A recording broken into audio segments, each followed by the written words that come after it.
The calendar flips, the air shifts, a roar begins to rise because this is March. This is March Madness 2026. This is where history isn't remembered, it's made. It's where legacy is given, it's taken, it's taken. 64 teams in one dream and a lifetime of sacrifice. Every possession, blood, sweat, early mornings, empty gyms, every moment has led to here. This is pride on the line. Schools, cities, families, names stitched across the jerseys that carries generations of hopes and legacies. Legacies. Every dribble etches the past, every shot shapes the future. It's all about one thing, being the best. No shortcuts. You want respect, you take it. You want greatness, you earn it, and show that you belong on the grandest stage of March. One game at a time, one shot at a time, one shining moment to March. March. From buzzer beaters to heartbreaks, from Cinderella stories to powerhouse clashes. Every road, every bracket, every dream leads to the same destination. The biggest and brightest stages in all of college basketball, the grandest prize of them all in Indianapolis, the Final Four and the national championship. This is where legends are made and created, and immortality begins tonight. Ladies and gentlemen, if that doesn't get you fired up and ready for March Madness, I don't know what is. Check your pulse because it is March Madness 2026 bracket preview with Sports Talk with Austin and Jeffrey from Only Talk Sports. And as I just did a whole beautiful monologue of why March is special, and I could not make these predictions without my good friend Jeffrey, without all of you along for the ride. So strap in and let's make some history together. How are you, Jeffrey? And are you not fired up after that? I'm doing great, Austin. Definitely, like you said, if that doesn't fire you up, then you're either not a basketball fan or sports fan, or you don't have a pulse. I 100% agree.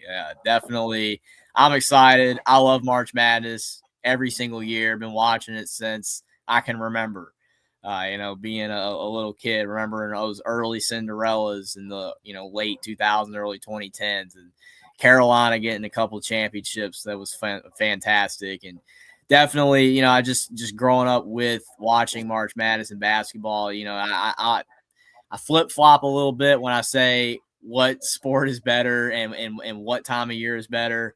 I probably like football better, but March Madness is the better tournament. It just is. When people say which sport you like better, I can't say it's basketball, but this time of year, it's basketball. It's by far. Nothing even comes close. And Yes.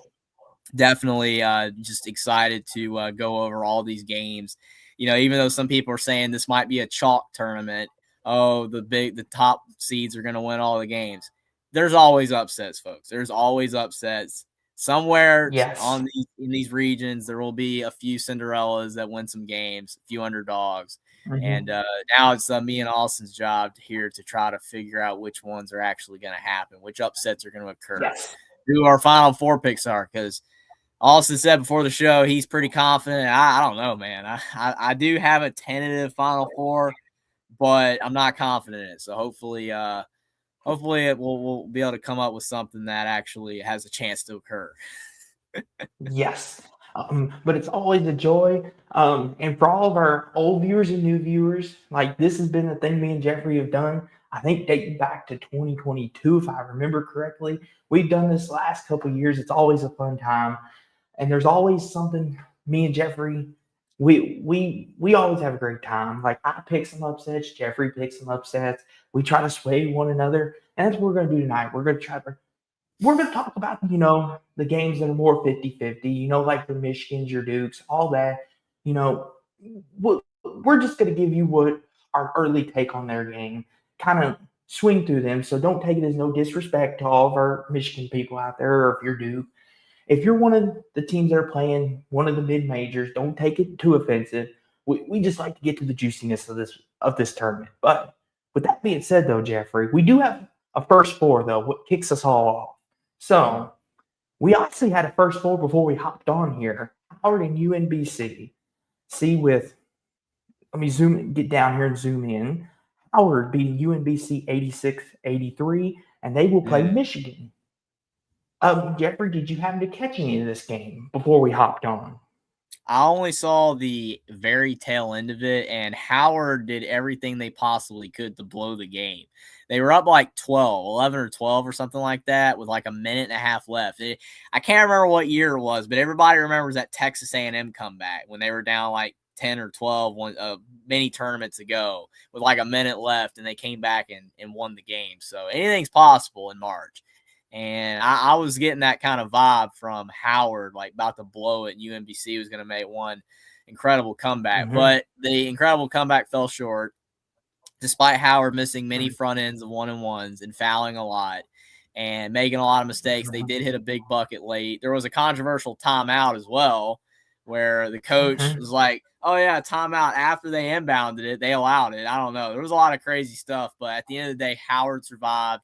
And UMBC's dream of being able to spoil another 1 seed is not going to occur this season. So that was tough for them. But it was a good game. Definitely when it comes to regards of Michigan, it would have been a more interesting storyline if UMBC had won the game, considering they have knocked off a 1 seed before. No disrespect to Howard. They'll get their shot. I don't think either team has a shot in the world of beating Michigan. But yeah, definitely good for Howard to get I can't say pseudo tournament win. It counts. It's a tournament win, but it's the first 4. So it's good for them. Good for their program.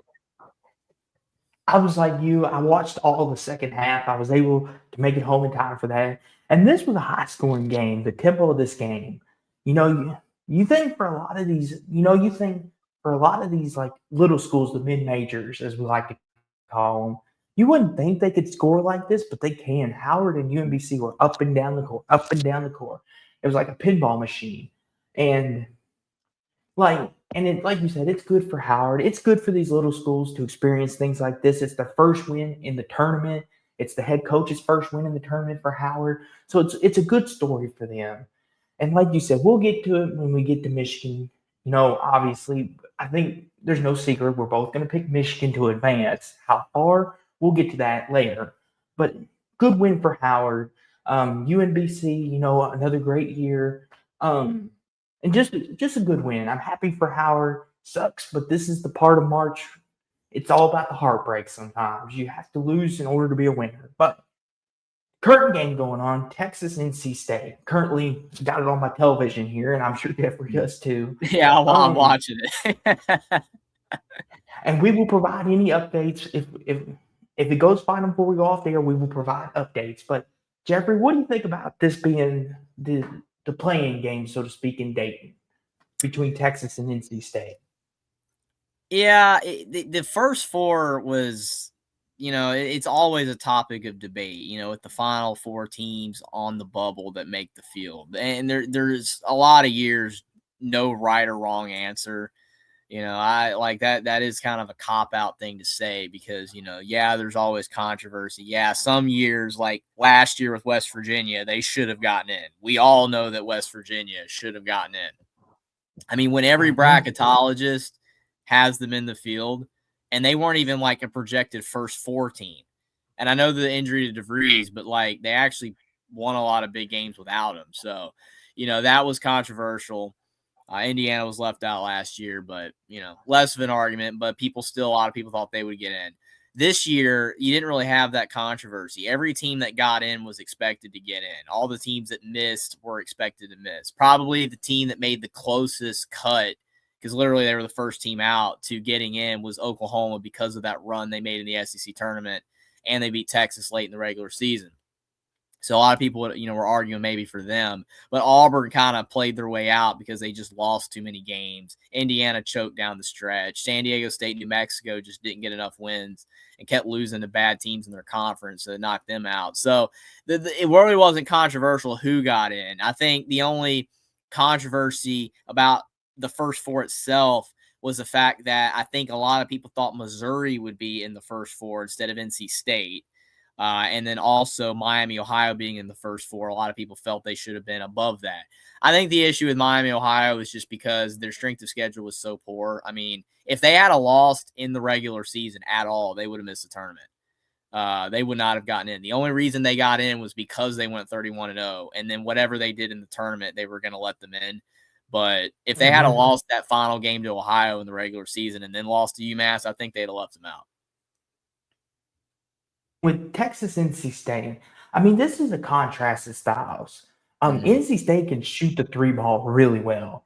They shoot 38%. They lead the ACC in 3-point percentage, shockingly enough, right? You would think, oh, Duke, since they're the number one team, or Carolina, because they like to spread you out. NC State led the league this year in the ACC, which is crazy under Will Wade. But then you got Texas, right? And you look at them and you say, they got a great offense, but a porous defense. So this is kind of a contrast of style. And, here's the thing.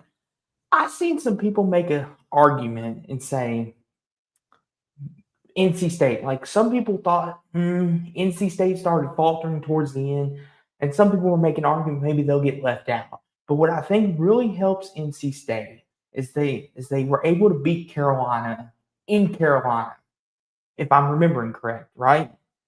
I think that really helped their resume down the stretch. And they got some key wins. They did win that game at Carolina, didn't they? Yes.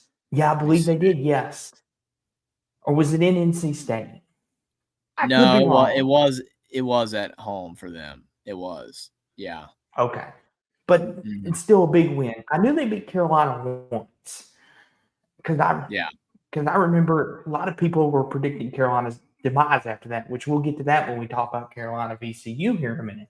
But a lot of people thought NC State, not many, but there were a few that were saying, oh, maybe NC State could get left out because they were faltering. But they were able to kind of win some games, kind of balance themselves, keep it close with Duke. And I think they were able to study themselves. And like Texas, they were on the bubble there for a minute. And like Jeffrey has said multiple times on multiple different platforms, this is one of the weakest bubbles we've had in a long, long time. Like typically, like most years, the bubble's pretty strong. Like last year, you could have made a choice between Indiana, West Virginia, Carolina, who eventually made it, and San Diego State. You had plenty to argue from. This year, it was kind of like who really, like Auburn was maybe the Oklahoma, Auburn, and Missouri were kind of your ones. And, I know Jeffrey doesn't like to hear it, but Auburn, with their strength of schedule, even though they were losing all those games, was still holding up. And they were in the game with Tennessee. But as far as this goes, I think this is going to be a good game. And it's currently, right now, Texas is up on NC State. More progress to come. But Jeffrey, our other games, we still have two more first four games for tomorrow night. And the winners of these games will also advance. Prairie View A&M versus Lehigh, CJ McCollum's alma mater. Jeffrey, who do you think is going to win this game, and what's your take on this game? I mean, I admittedly don't know much about either. I mean, I think a lot of people don't know much about either of these teams, but I mean, just kind of off, I can't say brand recognition, but like Lehigh is memorable for a lot of reasons. I mean, we know the Duke upset many years ago, and they've been in the tournament before. Prairie View, the weaker league, I think, overall. Kind of like Howard. I mean, I think a lot of people probably pick UMBC. I don't know like the official percentage of people who pick. They usually show on a lot of these games like what percent of people's picking this team versus this other team to win. I would think Lehigh would be the more popular pick. I don't know if I could find a percentage on that, but I would think that Lehigh would get that win. I think they would beat Prairie View A&M. I'm with you. I'm going to go Lehigh 65-61. I think they win a close one. 65-61 Lehigh. I'll go 70-62. 70-62. I think Lehigh's riding the momentum. I think they're looking good. So me and Jeffrey are rolling with Lehigh. If we get it wrong, don't come at us too hard. Like we said, we're not too many mid-major experts here. Like we're ACC and SEC country here. We try our best. But speaking of ACC country, Jeffrey, the 11 game, the last play-in game or first four game, my bad, this isn't the NBA, Miami, Ohio, and SMU. And Jeffrey, this is another one. This is kind of one I'm looking forward to tomorrow night watching because you've got a really scrappy Miami Ohio team who keeps finding ways to win games. And, then they got beat by UMass of all teams, Mm. right? You would think, oh, they've gone this far, they're going to win the MAC, and the MAC's going to maybe be a two-bid league. Two-bid league with Akron getting in as the at-large, and it was reversible. But SMU, Jeffrey, Boopy Miller, and SMU, Andy Enfield, Field has kind of revitalized this team after getting fired at USC. He came to SMU and he's kind of revitalized this team and put them in position to make the round of 64 if they win this game and have a chance to play BYU, which we'll talk about. What do you think, Jeffrey, of this game, Miami, Ohio, and SMU? What's your early take? Yeah, I mean, a lot of people want to see Miami, Ohio win, and I get that because it's the ultimate Cinderella. Having a MAC team be an at-large, that will be a long time before we see that again. Probably, most likely, it's just such an outlier. I mean, they were kind of. You can't call them America's team, but like people were backing them hard, and obviously Miami, Ohio started picking up some detractors. They became a big topic on social media. How good are they? His proponents for them are, well, hey, even good teams would struggle to go undefeated with their schedule because it's tough to go undefeated in general. And I agree with that. But then I also look at the fact that their schedule was like really bad. Like their non-conference schedule was atrocious. They played like the 12th easiest schedule in all of college basketball. And you think about that there are 364 college basketball teams and their strength of schedule in the non-conference was like 351 or 350. That's bad. And then their entire strength of schedule was like 272. So they didn't play anybody. Their best win was against Akron. So, and that's not their fault. And I get that argument. It isn't their fault that they, because they did try to schedule tough opponents. But think about it. If they had have played those 2 or 3 or 4 tough opponents in the non-conference and lost all those games, they wouldn't be here right now because they didn't win their conference tournament. So again, you take it from multiple different angles, and I see the people on their side and the people not on their side. I'm somewhere in the middle. I like the team. I like the story. I'm glad they made the tournament, but that's it. I don't think they're a great team in comparison to these other teams in the tournament. The power conference teams. They're not on that level. And most mid-majors aren't. But, like, there are mid-majors that are really good. Like, we've seen the Wichita State teams that have been amazing with Gray Marshall. We saw the Loyola Chicago teams with Porter Moser. We've seen, obviously, Gonzaga has been the gold standard with Mark Few forever. So mid-majors can be good, but this is Miami, Ohio. And they were barely beating a lot of bad teams. Like, kudos to them for winning all those games, but I mean, they didn't look all that good in a lot of games either. So, all that being said, I think SMU's the better team and they win this game. I could be completely wrong. I actually hope Miami, Ohio wins. I think it's Andy Enfield and SMU, but it would be a better story if Miami, Ohio wins, but I'm picking SMU. I think they're just better. I'm picking SMU as well. Like you said, Jeffrey, it's not normal for a mid-major to go on a run or to do something special in March. This is what this tournament's built for upsets and things to happen. But you got to have that special type of team, and you got to be able to have that level of gritness about you. And I don't know if Miami, Ohio has that. Which, like I said, I'm like you. I don't dislike them and I don't like them. I'm in the middle. But I'm like you, though. I'm going SMU. I think SMU's been battle hardened. I mean, they own a win over a couple different teams in the ACC. They beat Louisville. They beat Stanford. And they were one of the teams on the bubble that Indiana needed favor from, and they got that favor, and then Indiana blew it. So SMU, I mean, they're kind of riding off a loss, so they're probably a little more motivated as well. And I think Boopy Miller's due for a big game. I'm going to go SMU 74-68. Yeah, I would go SMU probably 71-63. I think SMU wins a fairly competitive game. And plus, I've heard that SMU is getting healthy too. Like they're going to be healthy for this game. And I just think the talent gap's a little too wide. obviously Miami Ohio can win, and I would definitely it would be cool to see them win, but I got in my opinion SMU gets it done. Even though like SMU is very lucky they made the tournament because they had like 3 games this year. Like they were like the reverse of Virginia Tech. Like Virginia Tech, including that win they had over Virginia Tech where they hit that 3 at the end. It's like SMU had a lot of close calls that went their way, where Virginia Tech, all the close games didn't go their way.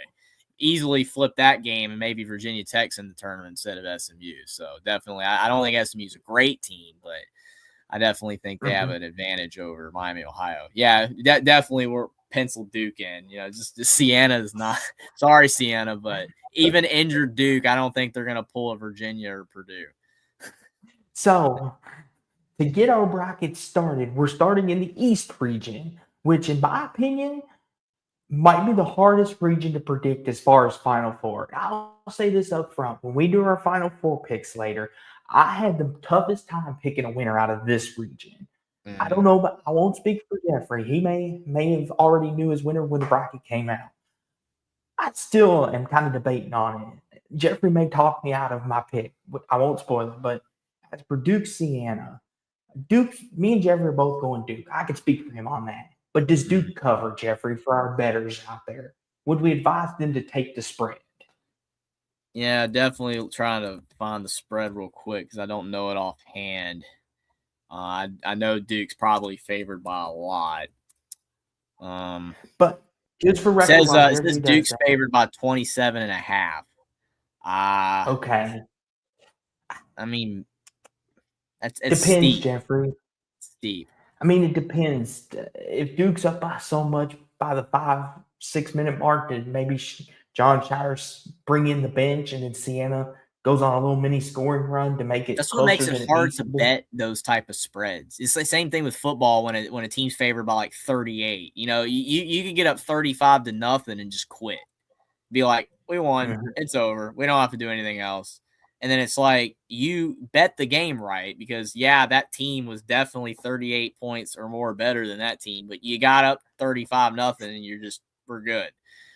So it's the same thing here. It's like Duke could be up like 90-55 or up by like 35 and you think you're going, sleeping easy on your bet. And then Duke sits all the starters. Siena goes on a 12-0 run and then you got a Scott Van Pelt bad beat. That's the problem. Like these type of games are impossible to get right. Honestly, I'll say probably Duke covers that. I think they'll win by more than that, 27.5, especially if they keep their foot on the gas, and maybe they will, but it definitely could go under that. I'll go 84-61 Duke. So you got Siena covering there, and it definitely could happen. I'll go 92-61. So I'll say Duke covers. But, definitely could be a game Siena can at least get the spread on. This is a good game here, right? Already starting off with a very an interesting matchup, a 50-50 game between two teams that got hot late. You think about all the other bubble teams that hurt themselves. These were the two teams that from 2-3 weeks ago to now improved their odds the most. Ohio State got an 8 seed. I don't think anybody thought that was even feasible 2-3 weeks ago when they were projected out. And what helped them, Jeffrey, is the win over Purdue in Mackey. The fact that they won in Mackey and then they beat Indiana, which I said was a playing game. The winner of that Ohio State-Indiana game will likely have played their way into the tournament. And Jeffrey, I got to give credit where credit's due. Bruce Thornton, he's a heck of a ball player. Like, dude's been on a heater lately for the Buckeyes. And this is what I love about March. These 8-9 games. Like, we love Cinderellas. Don't get me wrong. Me and Jeffrey have said multiple times already tonight, we love a good Cinderella story. But this is your 8-9, 50-50 ball game. Like, you could literally flip a coin for this game. Like, that's what makes this game special. I always look forward to the 8-9 games. Because for me, that's like your 50-50 games. And these two teams, like Jeffrey said, is a really good matchup. I see. Caden, we appreciate not a shot, Caden. We appreciate the super chat. Ohio State's winning. Yeah. I'm not shocked you would pick that. You said earlier they're going to win it all, so that would entail that they would have to win this game. So I appreciate it. Hey, listen, hey, I don't mind it. It's okay. Everyone has a little bias in them, some more than others. But to this though, TCU, Jeffrey, I mean, they got hot, like you said, down the stretch. Both these teams are playing their best basketball at the right time. I mean, TCU beat Iowa State at a time when they needed it. And see, here's the thing that worries me about this game is TCU, and the theme of the night for me is the Big 12, as we'll go through here. The Big 12, there are so many different results that you just scratch your head and you go, huh? Like TCU, they beat Iowa State and then they lose to Arizona State. And you're like, huh? What? Like, where's They Ohio lost State? to New Orleans in the non-conference and then beat Florida. Exactly. So it's like what is TCU? Like, legitimately, what are they? I think they are more toward the latter, where they're the team that beat Florida and Iowa State. I think they actually are very good, but they had some really bad games thrown in there too.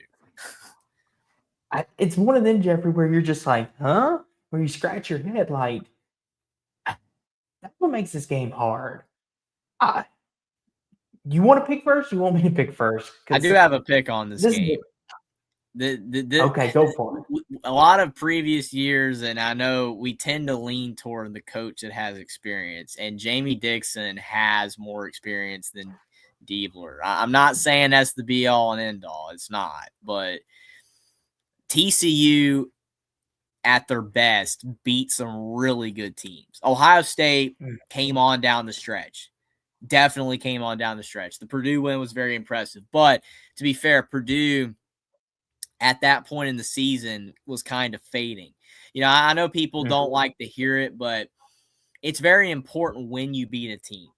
Like everybody talks about how Auburn beat Florida. And yes, that was a very impressive win. But when Auburn beat Florida, Florida was not the team they are now. Florida improved drastically down the stretch. So I think, like Ohio State, they kind of beat Purdue and Purdue was in a lull. Purdue seemingly has regained their footing with the Big Ten tournament. But still, I just Ohio State didn't do as much as TCU did.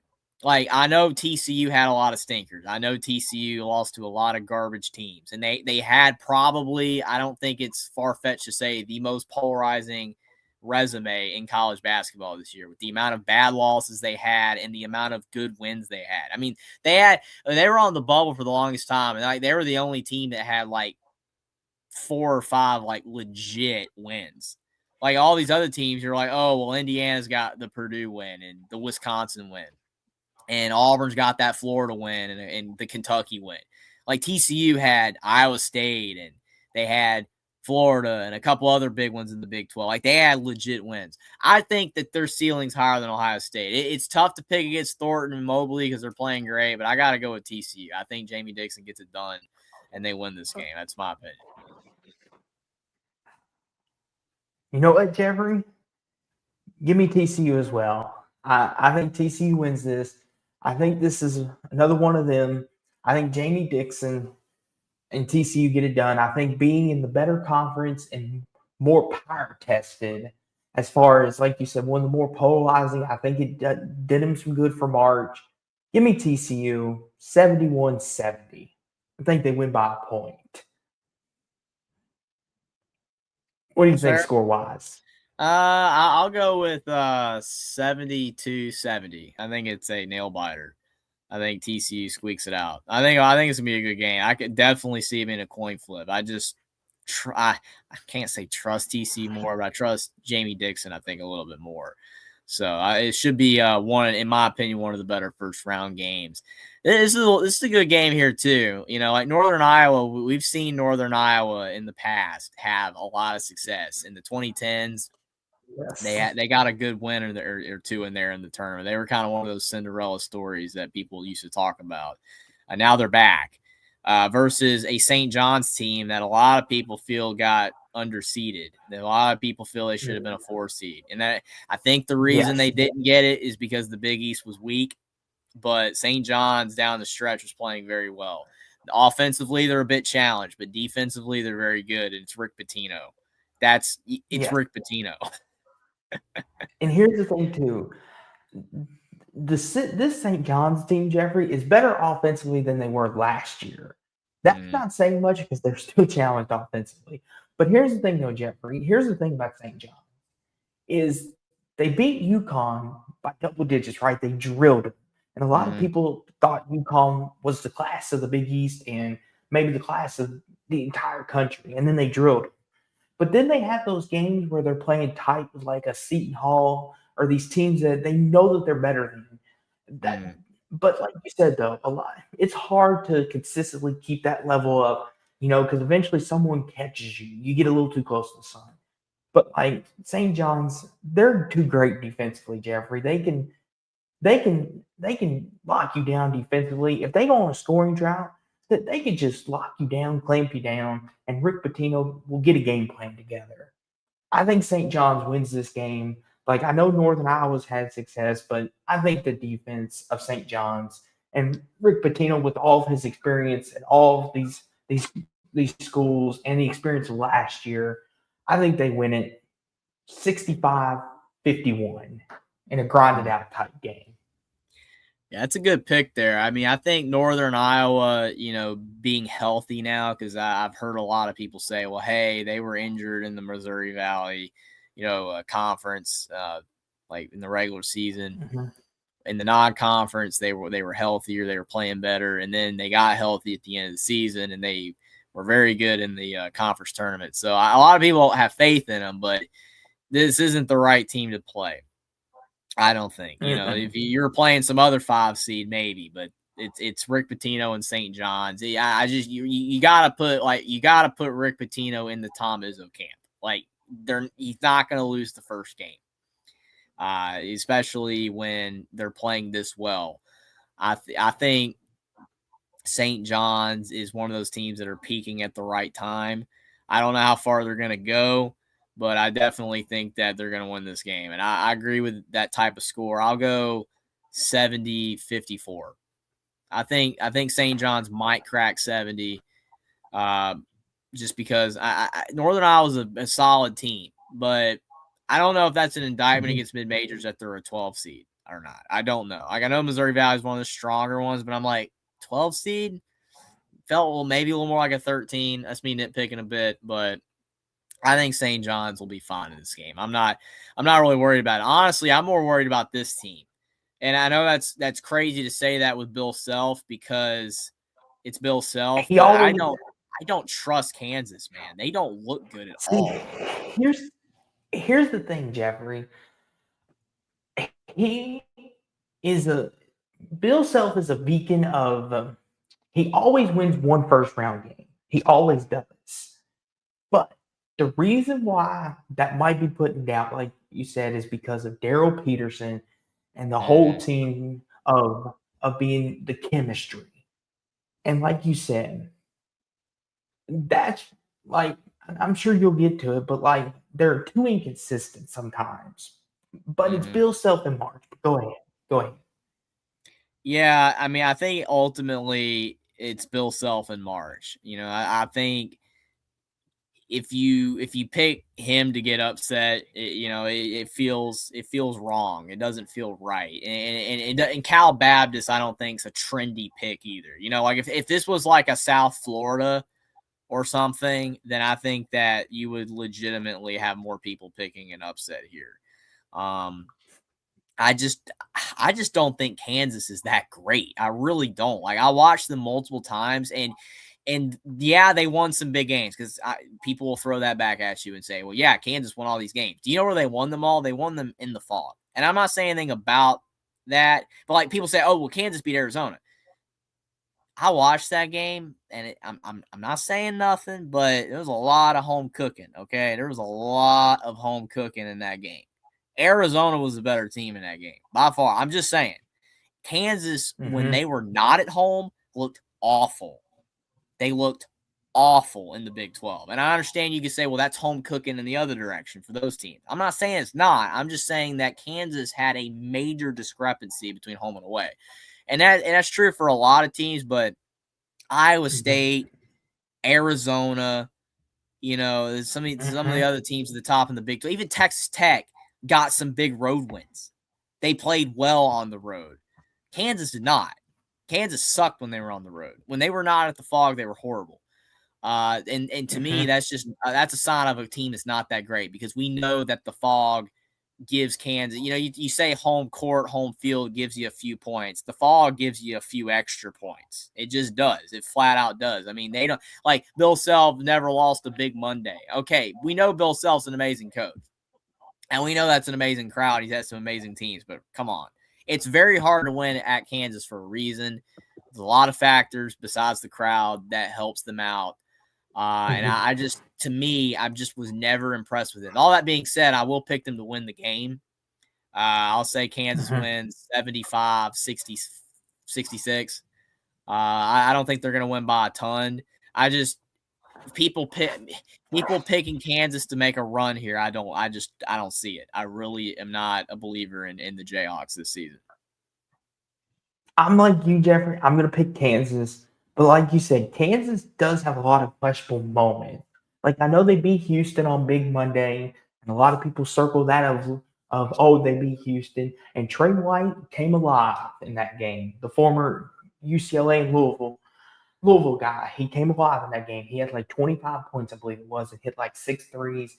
And Kansas played an all-around good game, and Houston was slacking. They come off, in that Big 12 schedule. I get it. That's what happens when you have such a loaded conference, but that was such a rough stretch for Houston. They had Arizona, Kansas, and they kind of caught them all at once. Kind of like that year with Notre Dame, Jeffrey, when Louisville caught them, because Notre Dame put everybody all like right there at once. And that's kind of how the Big 12 is. Houston kind of had everybody right there at once. But all that to say is Kansas should win this game. I believe in Bill Self to at least get one. I'll go 78-54. I think they make a late push in the second half. Now this right here, Jeffrey, this is a trendy upset. Louisville, South Florida. And I know why it's a trendy upset, because South Florida in the American, went 25-8, I think it was, won the conference, and they play a physical brand of basketball that not a lot of teams can match. And Louisville, we haven't been healthy really all year. Mikael Brown, dealing with the back issues, is expected to play this game. So for any of our people out there, and for Jeffrey, Mikael Brown is going to play in the tournament.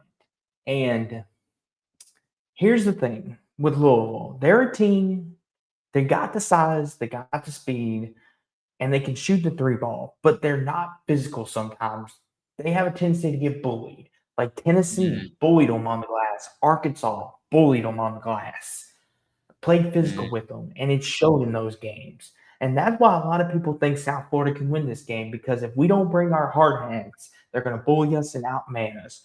But I honestly think, and this may sound a little homerish coming out of me, so bear with me, I think Pat Kelsey is going to be up for the challenge. I think he's hearing all this. Coaches act like they don't hear this, but I think deep down, whether they want to admit it or not, they hear it. They hear what the media says about their team. And Pat Kelsey, being a guy that wears his heart on his sleeve and loves Louisville, loves the state of Kentucky, and loves this team, I think he's playing the videos and tapes of everyone saying, "Oh, South Florida's going to upset Louisville. Louisville not physicality. They're just not that good. They got lucky." I think he hears all that, and I think we're going to come prepared to play this time around. And with the experience of last year, I think if you can pick South Florida if you want, but I think Pat Kelsey thrives on being the underdog. I think he really does. I think he loves it when people back us into a corner. But go ahead, Jeffrey. Well, I mean, you got Will just kind of summing it up. No Mikael Brown, no win. It's like the thing is that even if he plays, how effective is he going to be? Because a back injury, that's one of the worst. I mean, it lingers. He could be cleared and ready to go, and then in the middle part of the game, it creeps up again, and it's bothering him.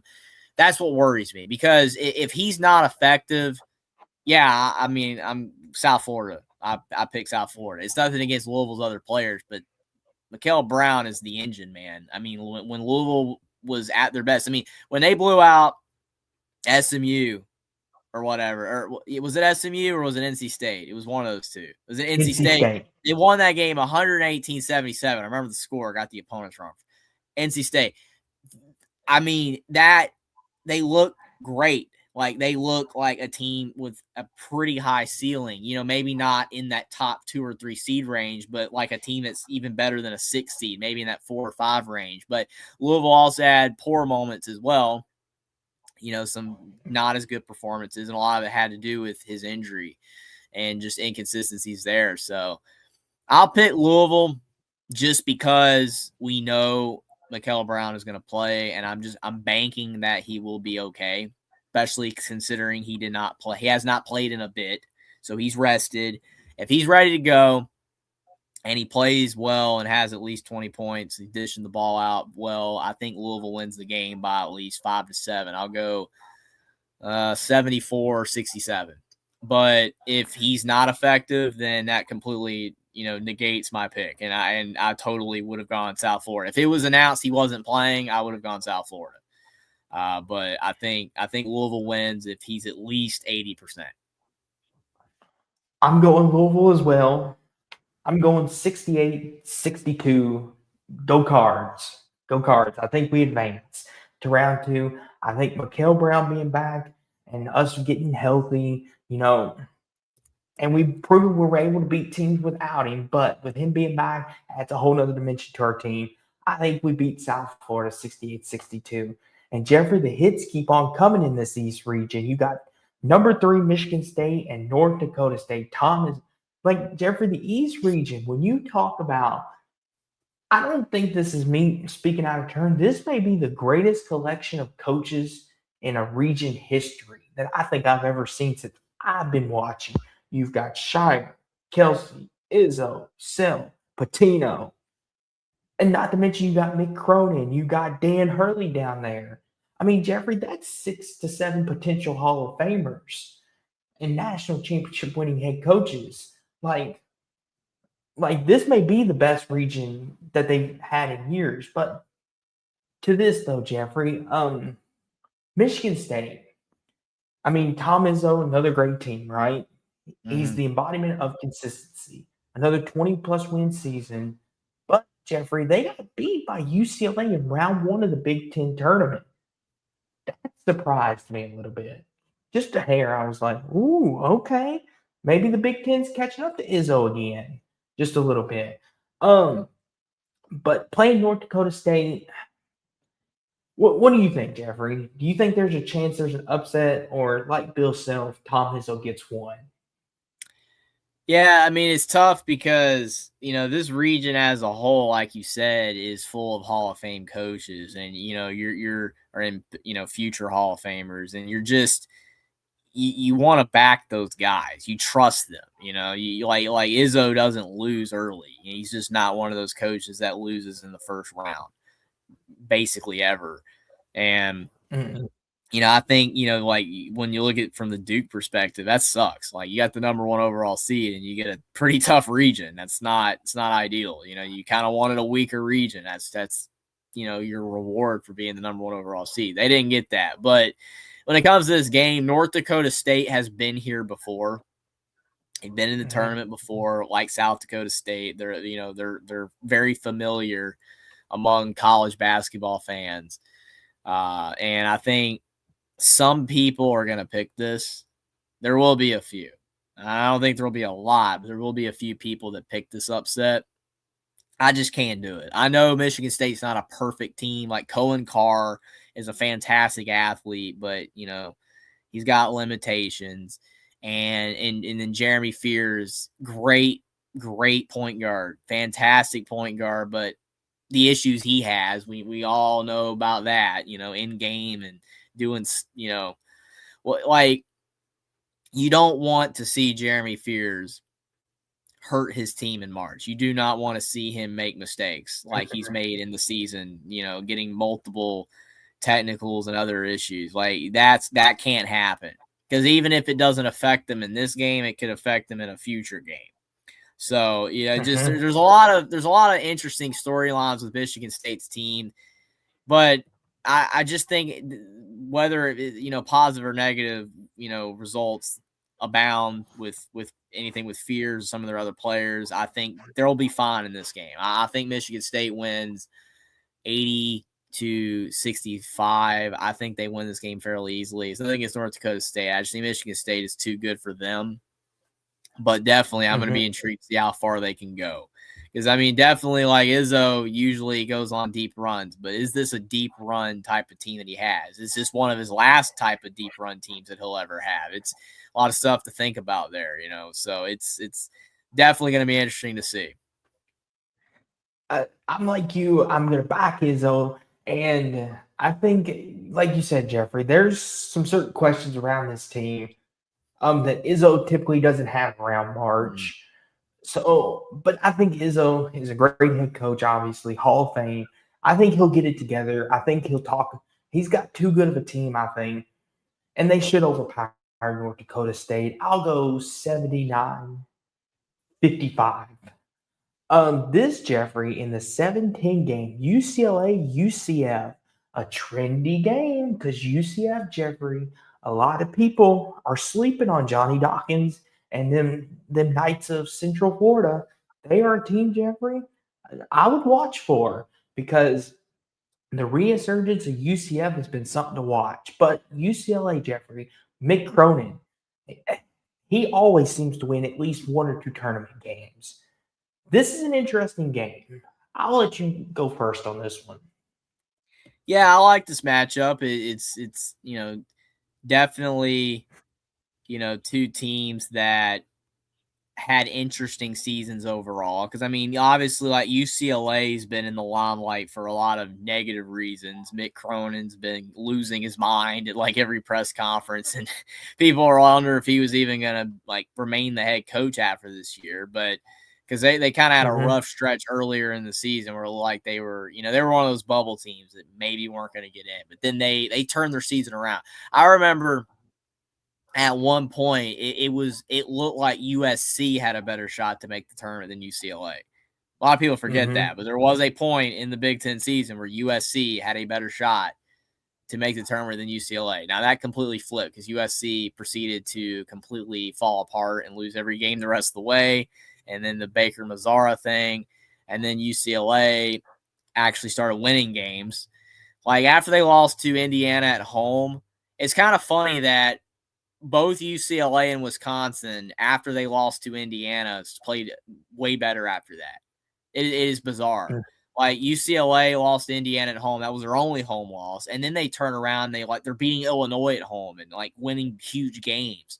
And then Wisconsin, we know what Wisconsin did. So, and all that being said, UCLA definitely improved down the stretch. They were playing very well. Trent Perry and Donovan Dent are really good guards. The only thing with Donovan Dent, he's not a good free throw shooter, but he is a really good passer and he can score. Bilodeau, he's questionable, knee sprain. That's huge. If I can't. I just looked him up. They're not really saying anything whether he's going to be available or not. So I don't know. Like to me, I would be more confident in UCLA if I knew that he was going to play or not. They're like Mikael Brown. They're making it pretty clear. Yeah, he's going to play. Bilodeau, we don't know.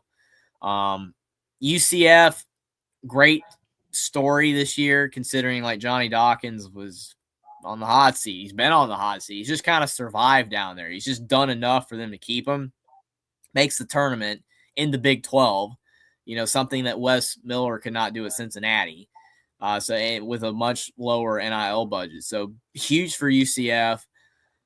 They faded down the stretch, though. I know they had a tough stretch. They had a lot of tough games, but they kind of survived because of a very, very weak bubble like all the other teams that survived and made the tournament. They kind of were fading down the stretch. I would say if I knew that Bilodeau was playing, I would pick UCLA for sure. But since I don't know, Oh, I'm gonna oh, pick UCLA still, but I'm gonna pick them by like 2. I'm gonna go 67-65 UCLA. I think it's gonna be this a very goes close game. everybody. This close, everybody. Jeffrey was this close. He was about ready Almost to pick the did. first upset. I think that Cronin gets it done. I do, but I'm not confident about it.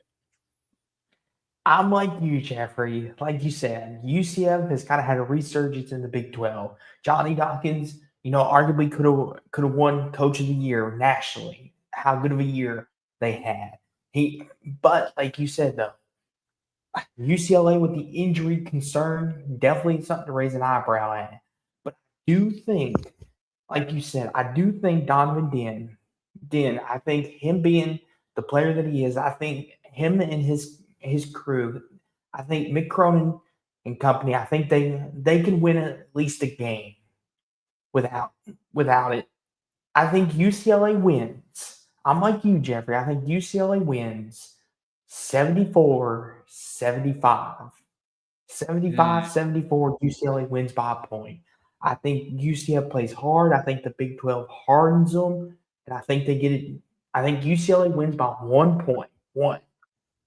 UConn. That's definitely a very, very close score, like really, really good game that would be had if that actually occurred. Either of our scores, but like a 1 point game, presumably you would think maybe like UCLA gets a game winning, bucket at the end. That would be crazy. I hope it's a classic. I hope it's a game, because you definitely want to see a lot of those 7, 10, 8, 9 games be good. But yeah, I thought about it. You thought about it, but we went with the Bruins. So UConn Furman. I'll go on and say this: UConn. Me and Jeffrey are picking UConn. Yes. Furman's been here, but Jeffrey, since you're manning the spread, what's our spread for this game? And does UConn cover? UConn Furman spread. So we have a spread of 20.5 in favor of UConn. That's interesting. I mean, I think UConn can win by more than 20. I would say UConn covers that, wins by at least like 23-25. I'll go 82-57. I think UConn should be fine. I know, a lot of people are disappointed in UConn's performance against St. John's, but Dan Hurley, all he's done since that is yell and go off at his team. They're going to come out a lot harder in this game. I think UConn's fine. I'll go 84-58 UConn. So that was our East predictions for the first round. We'll do our final fours towards the end if we have a little time left. Let's go to the West now. Arizona, Long Island. Jeffrey and I are both going to pick Arizona, but Jeffrey, since you got the spread, what's the spread for this game? I'm sure this is big. I mean, it's got to be a big spread. Yeah, Arizona is a 31.5 point favorite. Again, that's just how do you know? Like, is Arizona going to keep their foot on the gas? Are they going to, is Long Island going to like really suck? Or are they going to at least like put up a fight? Because I mean, sometimes you watch these 16-1 games or 15-2 games, and even though like Arizona like ultimately wins by like 25, hey, Long Island kept it kind of close at half. They were only down by like 8. We've seen that before, so we don't know. I mean, I'll say Arizona wins by 29. I'll give Long Island the cover, I guess. It's just such a big spread. I'm probably wrong. Arizona might win by 40, but I'll say it's like 90-61. I'll go 85-68. Arizona covers. Or 85. Yeah, that's covered. This is interesting, Jeffrey.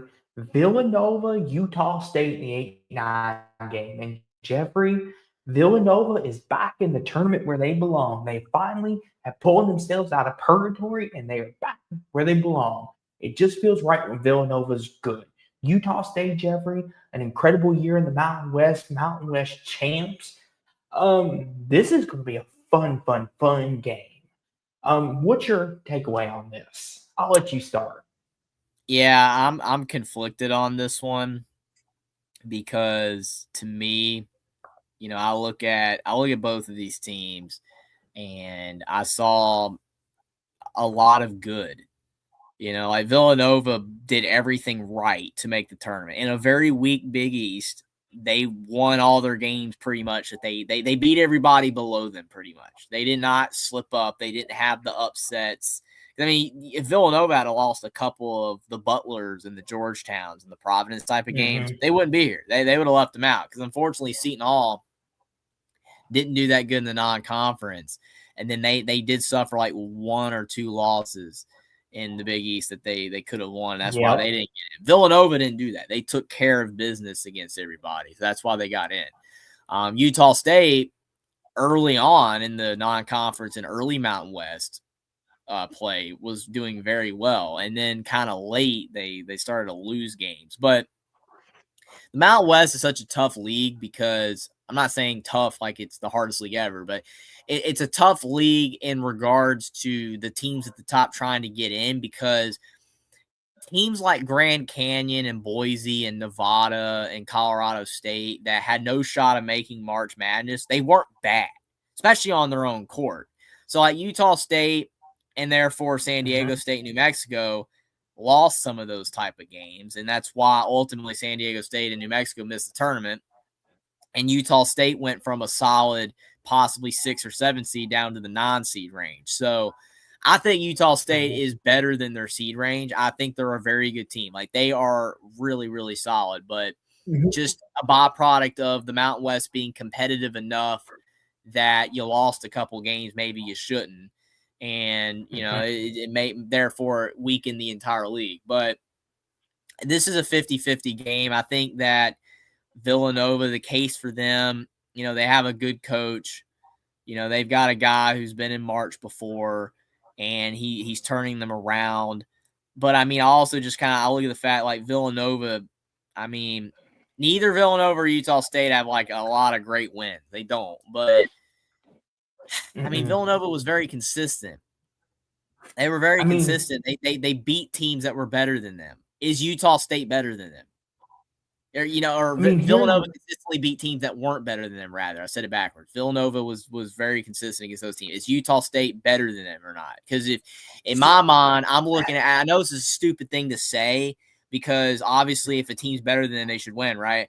I'm just saying, like, Villanova was so good at beating teams that they were favored to win against, and I just don't know if this is that type of game. I don't know. I think Utah State, like, has maybe a little more potential here. But I don't know. Well, and here's the thing, too, to make the case. For Utah State, they got hot in the Mountain West tournament. And they were playing some of their best basketball. But the thing is, though, Jeffrey, the Mountain West, like you said, is a very competitive league in the fact of you got a lot of teams that could beat anybody on any given night. Brian Dutcher, the head coach of San Diego State, said it best. They have a very top – like a very even-Steven league where anybody can beat anybody. Grand Canyon can beat San Diego State. San Diego State can beat Utah State. And Utah State last year got killed by UCLA. And I remember trying to back Utah State up saying, oh, they're good, Jeffrey. They're good. The Mountain West is a good conference. And you're like, I don't know about that. So to play off that last year, Jeffrey, do you think this year's San Diego State team has learned from last year's mistakes and are ready to apply it to this year's? Now, I know it's different teams, but I mean, like you said, Villanova has done their job. They did what they're supposed to. Beat all the crap teams and lose to the good teams. Well, I mean, looking at the bracket, preview thing on like the tournament challenge on ESPN, how they have where you can make your picks and do like 25 brackets or whatever. 5.2 million people have picked Villanova and 4.9 million people have picked Utah State. And currently Utah State is actually favored to win the game by 1.5. So, I mean, it's interesting that Utah State's slightly favored, but yet more people in the bracket tournament challenge are picking Villanova. So it's still pretty 50-50. I mean, 5.2 million to 4.9 million in favor of Villanova, but then Utah State's favored by 1.5. It's still a pretty 50-50 game.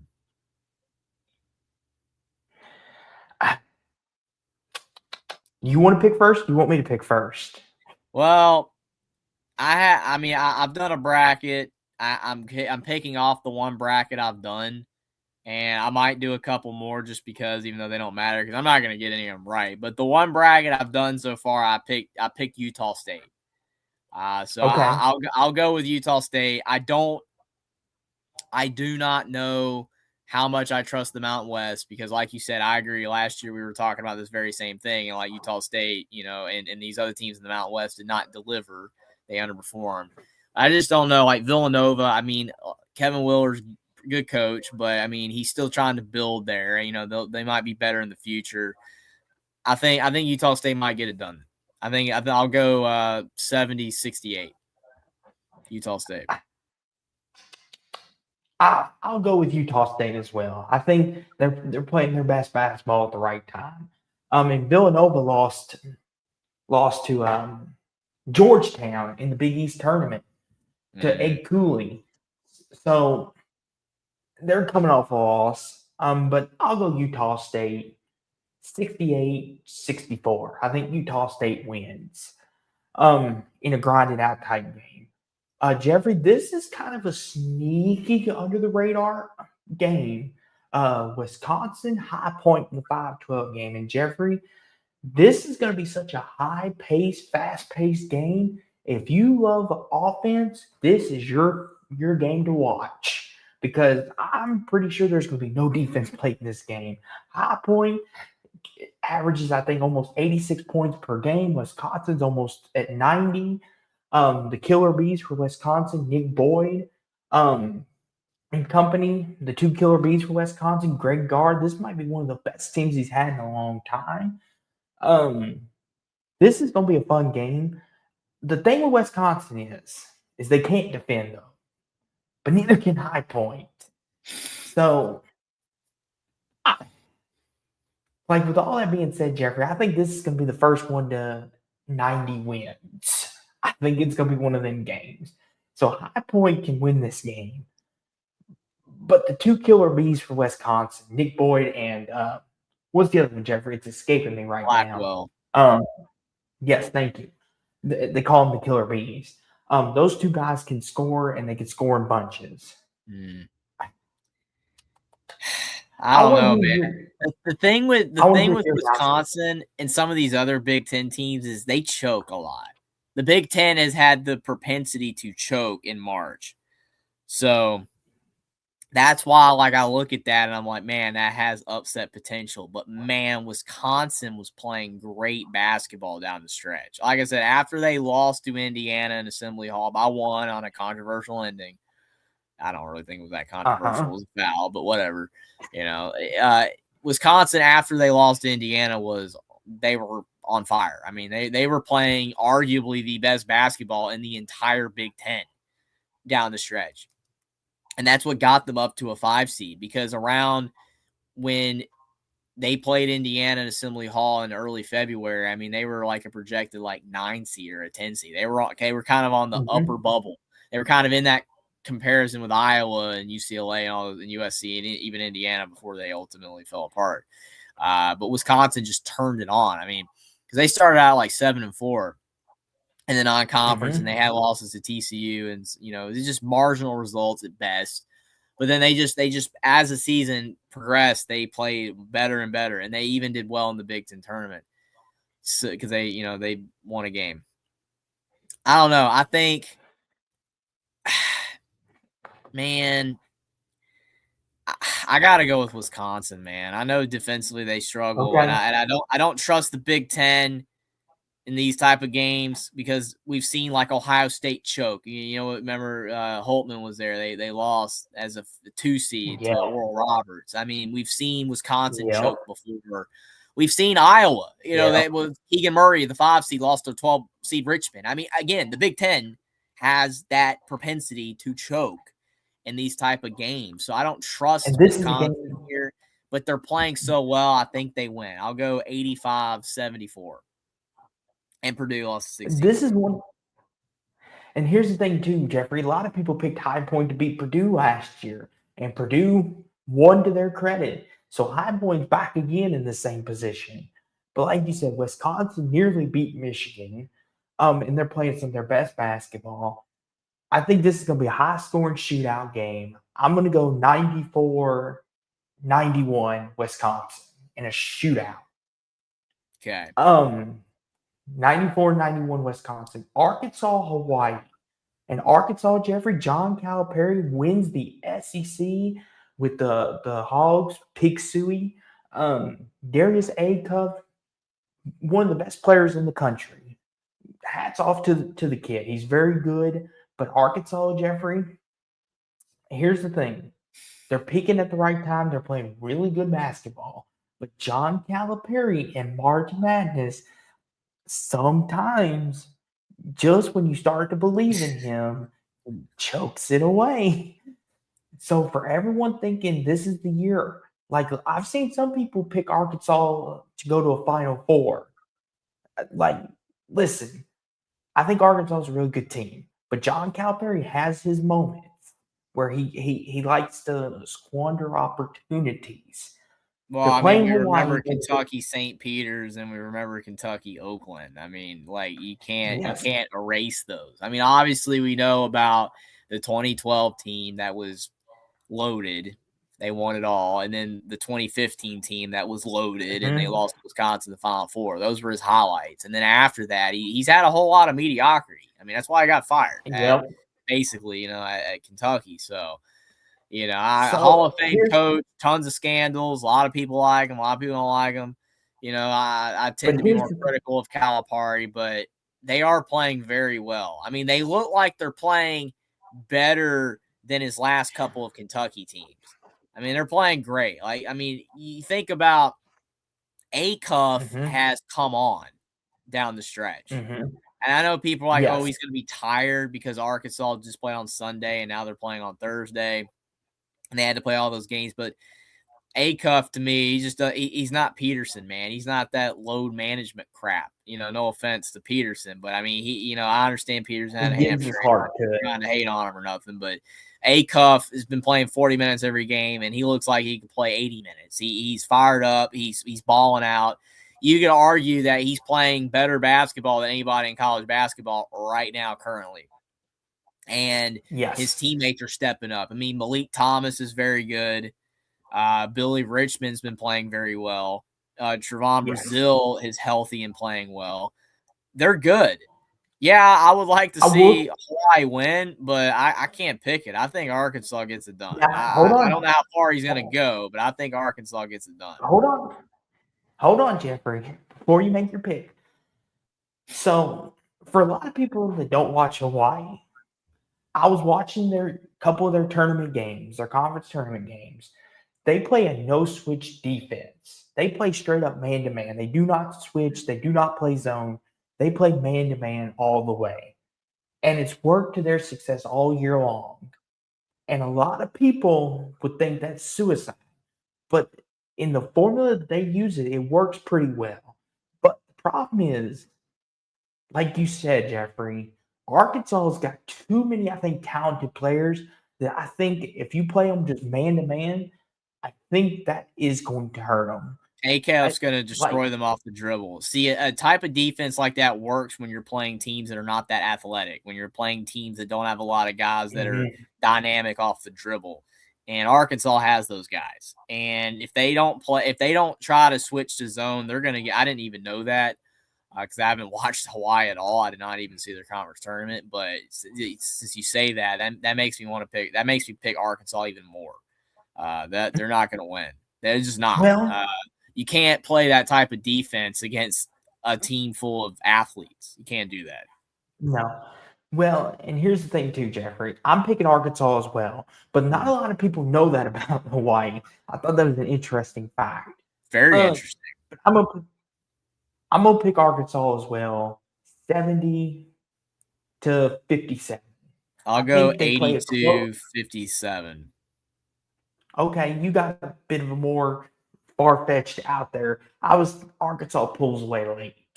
BYU will play the winner of SMU Miami, Ohio, which both me and Jeffrey have SMU. So we'll just slot SMU in here. BYU, SMU, Jeffrey, the three-letter teams. No Richie Saunders, obviously, he's out for the season, which sucks because he's a really good player. But AJ Tabasa may be the number one draft pick this upcoming draft if he decides to go.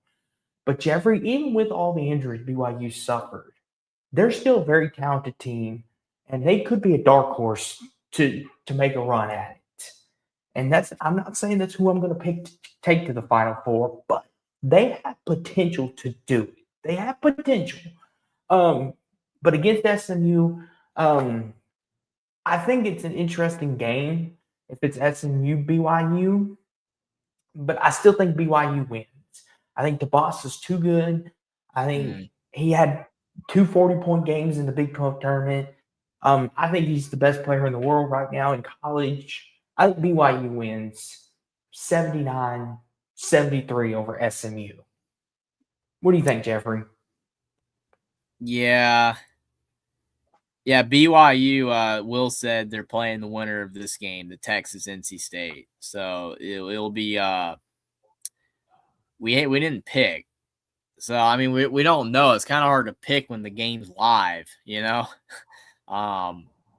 It's like, I mean, right now you've got Texas up 3, I think. They're up 39-36. So yes. I mean, it could go either way. So here's the thing.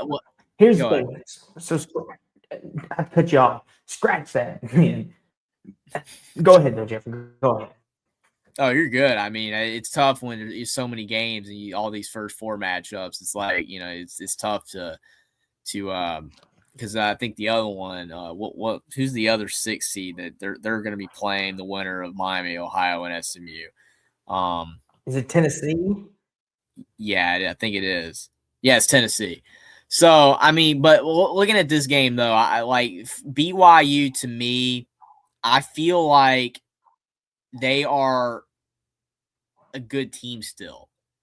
Like, that they're not perfect, you know? Like I watched them without Saunders, and they clearly were worse. Mm-hmm. You know, like the 3-headed monster became the 2-headed monster. They were not as good, and they did suffer in the Big 12 down the stretch, but they still won games. They didn't completely fold, like some people said. They still won 2 or 3 good games after Saunders went down, so they're still capable.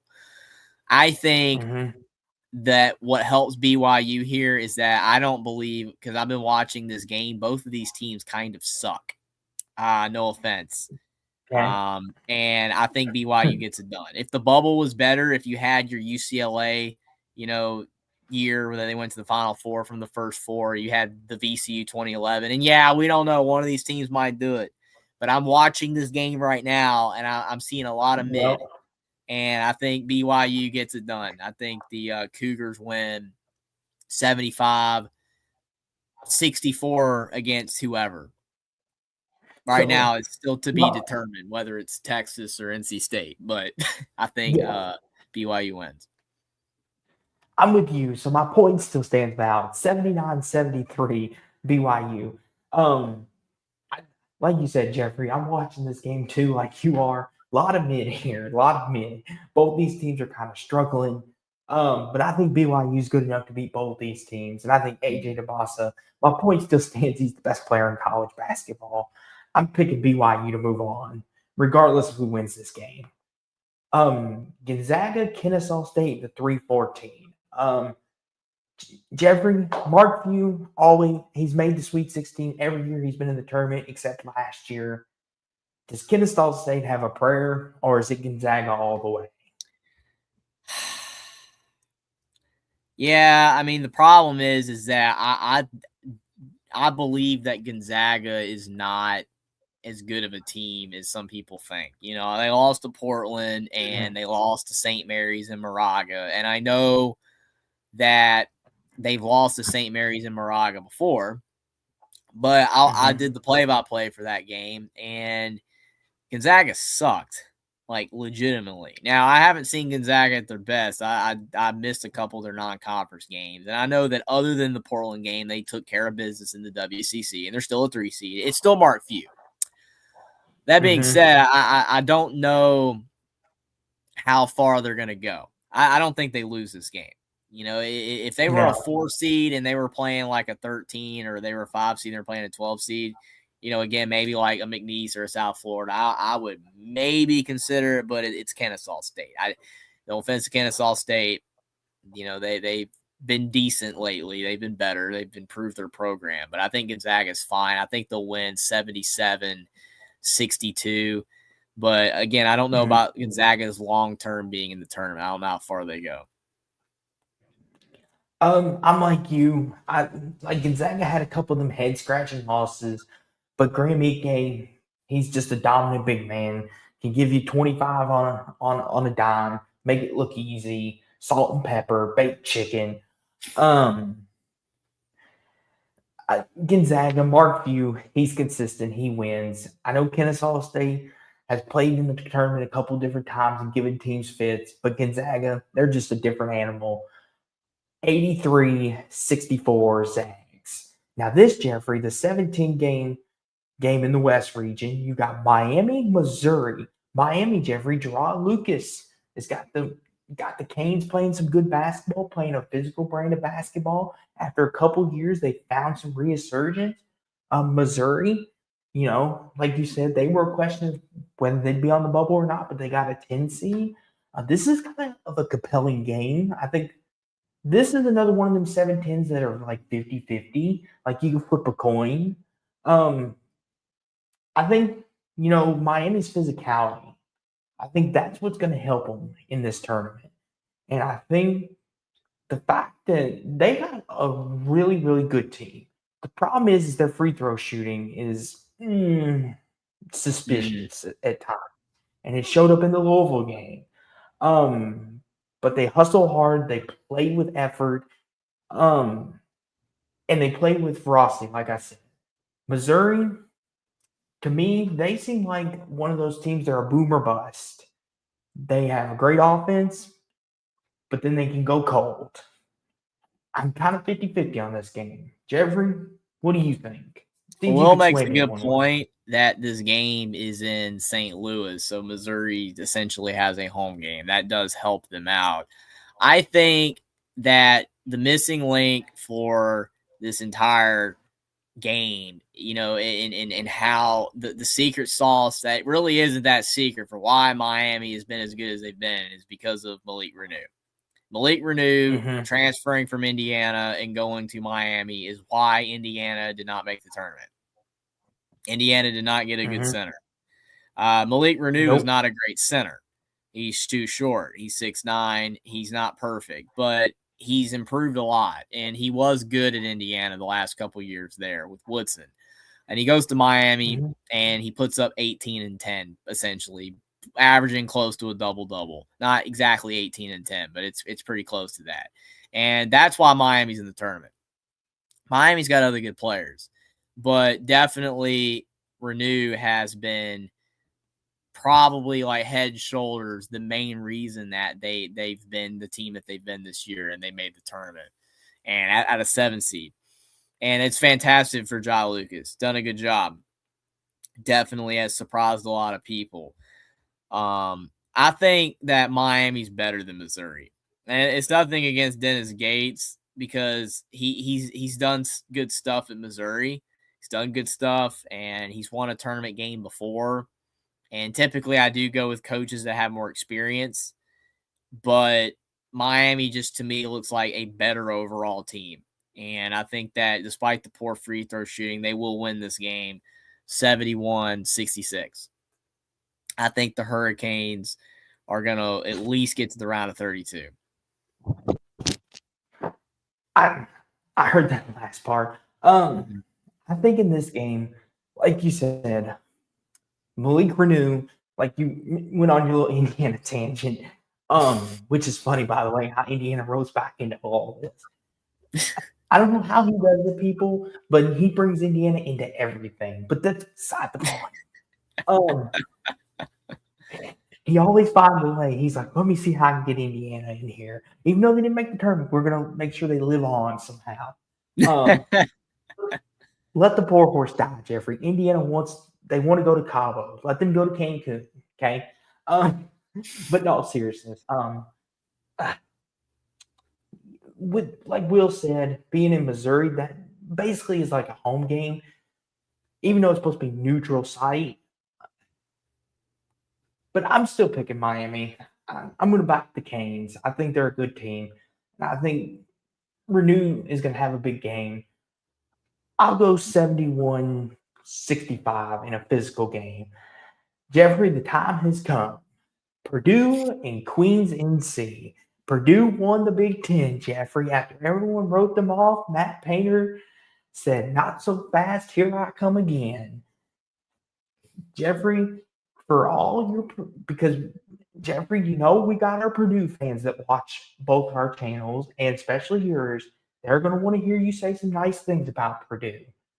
So say some nice things about Purdue finding their way back again. And obviously, me and Jeffrey are both going to pick Purdue here. But go ahead, though, Jeffrey. The thing is that it's a cool story for Queens. The first year eligible, and Caden saying some stuff again.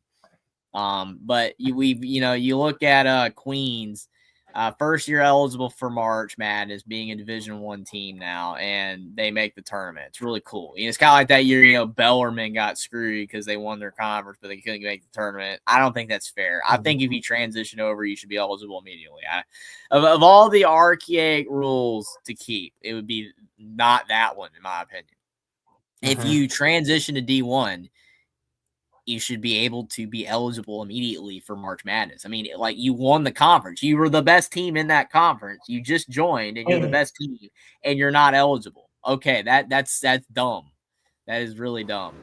I know it's a side tangent. Doesn't matter, but they do that, Jeffrey, because they think they're protecting them. It's like the whole James Madison situation. It's not protecting them, though, when they were the best team. That's why it makes no sense. I mean, they come over. What's funny is when a lot of these teams transition over, they're really good, and then they fall apart after they're eligible.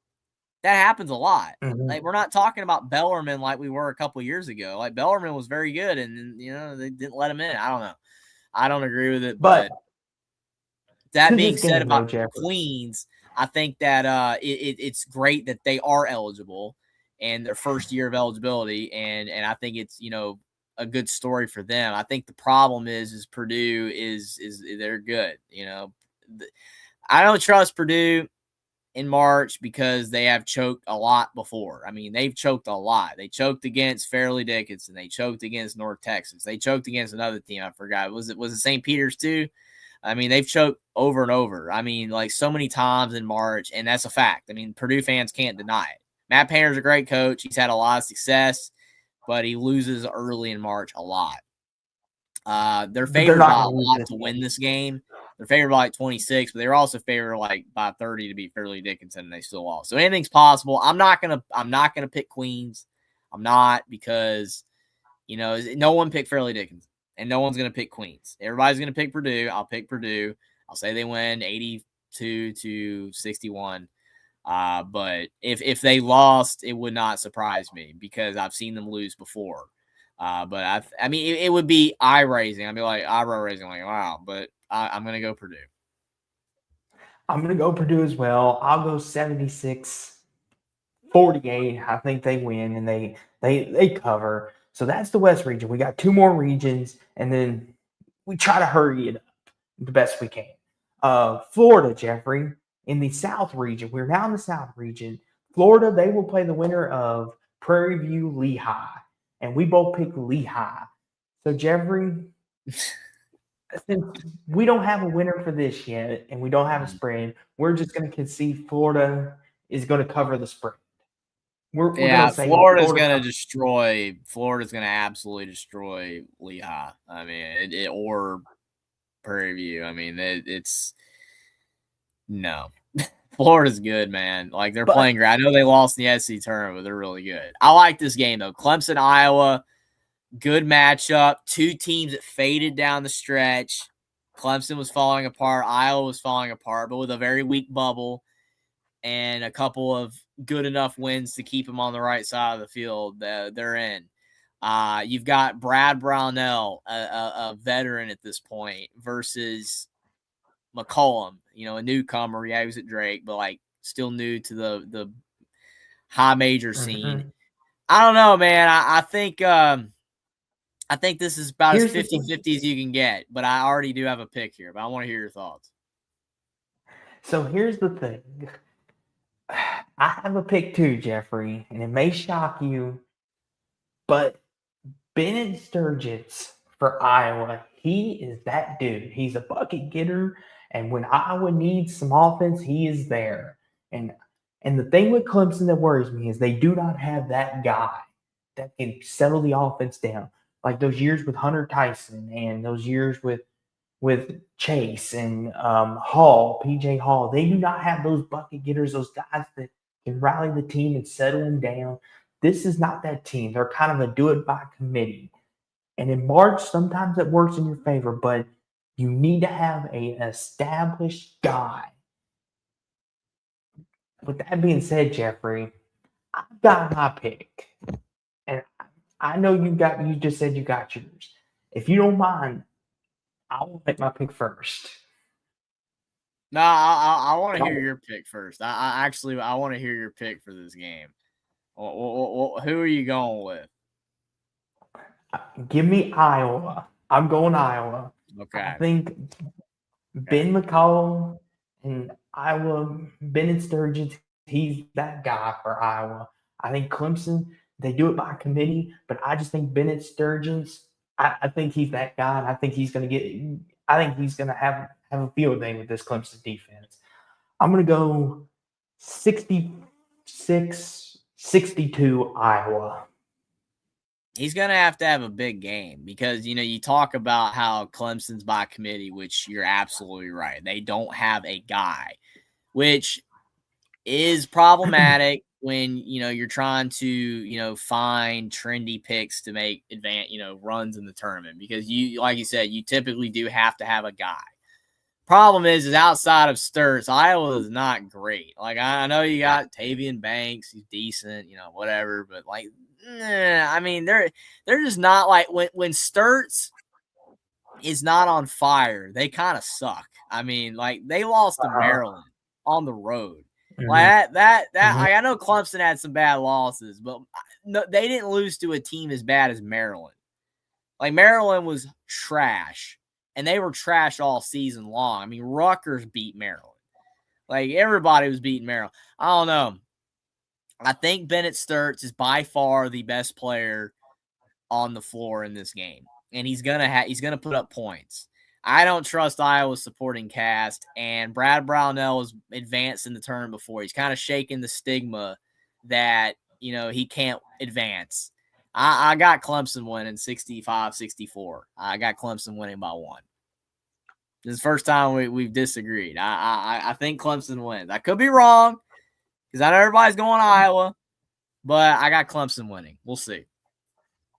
If you've got to clock it, about the 127-33 mark, me and Jeffrey disagree. It took us that long to disagree. Typically, we disagree before that. Yeah, we've been riding pretty well. And we still got quite a bit of field to go through here. We're getting close, though. I know everyone wants to know our Final Four picks. I know that's what y'all want to hear. But Vandy McNeese in the 5-12 game and Jeffrey McNeese, they're back again. And a lot of people left them for dead after Will Wade left. And I'll be the first to admit, I was skeptical. I was like, I don't know McNeese's future, what they will be. But Jeffrey, they proved me wrong. Like, I gotta admit, they proved me wrong, and I'm happy they did. I'm happy that they didn't falter because it's good for the mid-majors that McNeese is here. But Vandy, Jeffrey, they're a streaky team. They dominated Florida. They didn't just beat Florida, Jeffrey. They dominated them. They got the belt out and spanked them, and they beat them. But then they lose to Arkansas in the fashion that they did, and then they've had trendy games as well. Mm-hmm. Here's the thing. McNeese is one of them. I could see them winning this game, but I can also see Vandy doing like they did to Florida. I want to hear your thoughts, Jeffrey. I mean, I was starting to, I wouldn't say fade on Vanderbilt, but because like they started out so well and then they hit that rough patch in the SEC. They kind of started losing some games. They were sliding down the pecking order a little bit, but then they regained their footing. And Vanderbilt beat Florida when Florida has become elite. And I understand in the conference tournament, how hard was Florida trying to win? How hard was Michigan trying to win? Were they conserving their energy for the tournament, NCAA tournament? That's fair. That's a completely valid and legitimate point.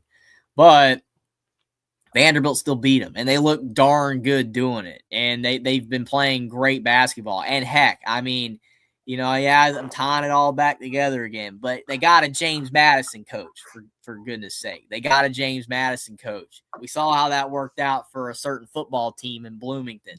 That worked out very well, getting a James Madison coach. So I believe in the James Madison coaches right now. We'll see on Chesney. Hope he's not that good. You don't want that much competition in football. But, I think that I think Vanderbilt wins this game. I'm going to go with Vanderbilt 86, McNeese 71. I think McNeese tries. They're a good team. They've had a lot of success the past few years. And even without, Will Wade, again, like they're winning, doing very well. But I think Vandy's fine. I think Vandy will win. They're playing great. Fun team. I'm going to go Vandy as well. McNeese was one of them. I thought about it for like a hair second, then I was like, and then I seen, obviously, then I seen how Vandy played against Florida. I'm like, that's not that far removed. Give me Vandy 92-78. I think Vandy puts up 90. This Jeffrey, Nebraska Troy, and I want to say something. Jeffrey, this is a trendy pick. And you know something, Jeffrey? I won't spoil anything, but I have come close to maybe. I'm thinking about it. I'll put that up front. It's up to you to convince me one way or another, because Nebraska, they're a streaky 3-point shooting team. And I think if they ain't hitting shots, they can be beat. Jeffrey, convince me one way or the other. See if you can take me off my stance.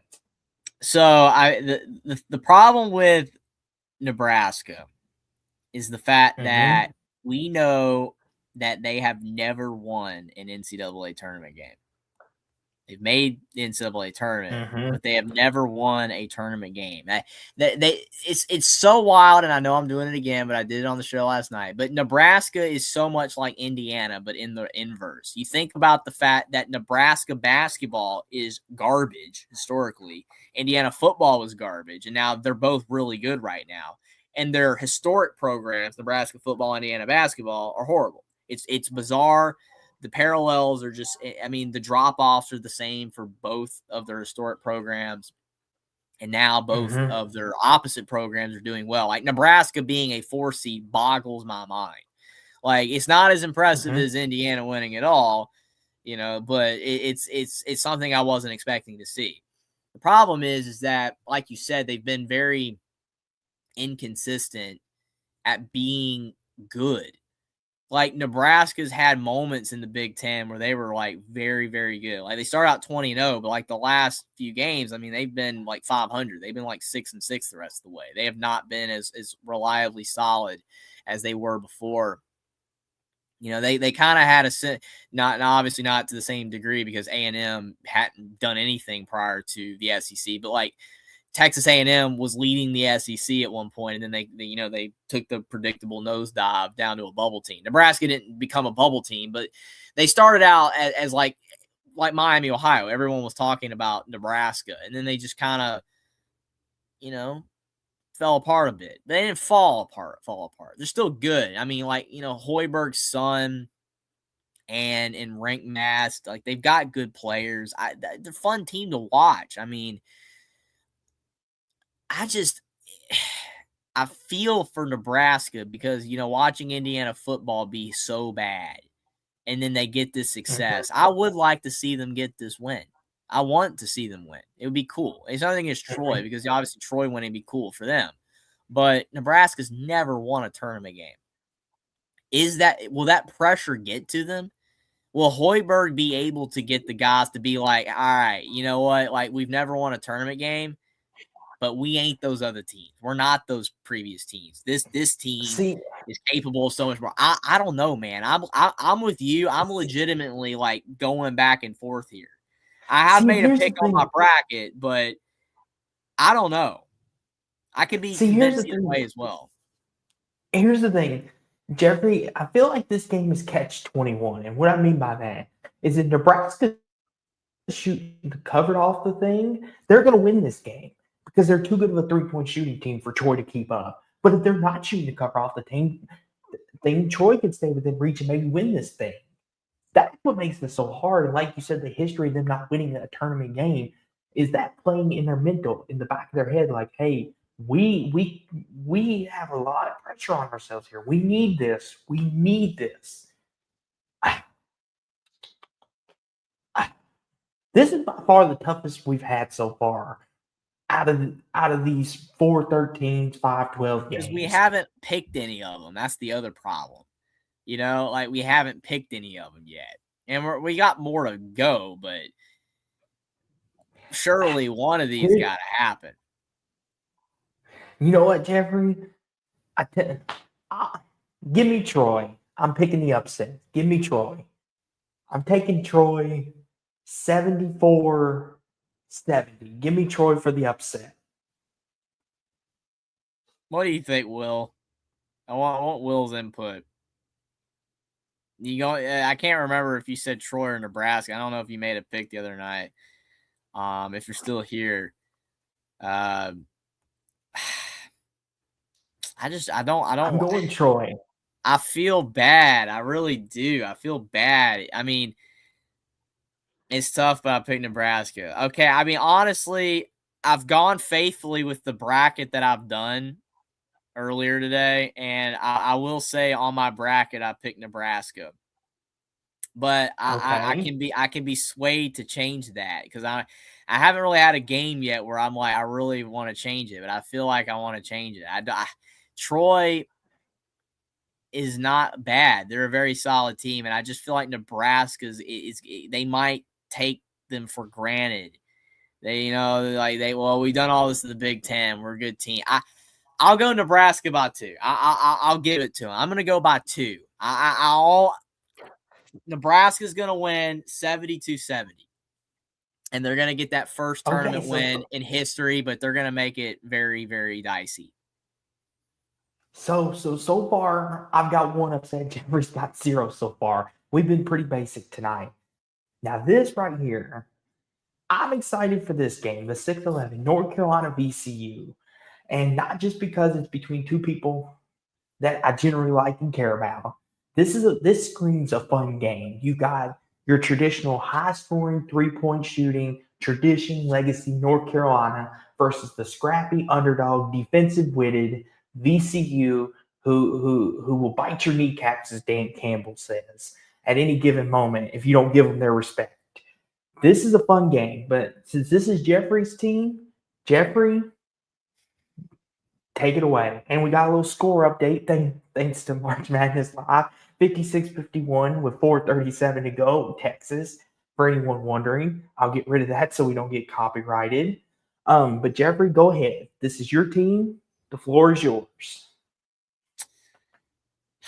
This is painful because North Carolina with Caleb Wilson and at full strength, I don't believe that this game would be competitive in the sense of like an upset could occur. I think that North Carolina is significantly better than VCU with Caleb Wilson, but Caleb Wilson's gone and his career is over in Chapel Hill. So they got to go with Vasar in the post. And then you got to have Jaron Stevenson step up, which, I mean, he's not a bad player, but he's not consistent. The backcourt, and I said this last night, I didn't make a pick last night. I didn't even make a lean. I didn't say anything. The backcourt for North Carolina is the key to this game. VCU is going to play well. Good team. They've improved down the stretch. VCU, they're a solid team, and they gave teams fits early in the non-conference. They didn't get those key wins that they needed to not be a bubble team and be safely in. But like VCU down the stretch played very well in the A-10, and they, won the league. I mean, they're very impressive, beating Dayton. I know they didn't beat St. Louis, but like, hey, I mean, good. VCU is very solid. I just think that Bogavac, Dixon, and Tremble are the key, and I don't know if I can trust those guys because like literally Bogavac will have a game where he has none, he has 0, and the next game he has like 18. So I don't know what version we're gonna get. I don't know why is VCU defensively gonna be able to shut those guys down. Vasar's got to be big. I agree with Will that his name's very tough to pronounce, but I know who he is. I've seen him play. That guy, he gets in foul trouble a lot. If he gets in foul trouble, that helps out Carolina. But I mean, Vasar also can get in foul trouble. I hate to say it. I don't know if I'm just being like trying to be anti-biased, but I picked VCU in my bracket. I think VCU wins. I hate to say it, but I think with Carolina without Kale Wilson, the guards are going to force things, and they're going to miss more than they make, and VCU moves on. I hate to say it. I could be wrong. I'm going to be rooting like heck for Carolina to win, but I think VCU wins. 70-66. Jeffrey, you remember last year between Creighton and Louisville, right? How I was picking Creighton and you picked Louisville. Well, Jeffrey, it's time that we flip that. You're picking VCU, I'm picking Carolina. Please let you be right. Like let's let that happen. Sorry, Will. Sorry, Will. I think Carolina, I think they're a little more athletic. I think that's what's going to give them the edge. And I think Vasar for Carolina, I think he's going to be a key factor in this game. And I think Hubert Davis and company, Carolina likes to run it. I think they're going to wear VCU down towards the second half. I'm going to go 67-64 Carolina. I think they win a grinded out type game. Illinois Penn in the 3-14 game. Now, here's the thing. I've seen some people pick this as an upset, but realistically, do you think Penn has a shot? No, I don't. I think, to me, like Brad Underwood, this is the team. If you're going to go on your run, like Illinois hasn't been deep in March Madness in a long time.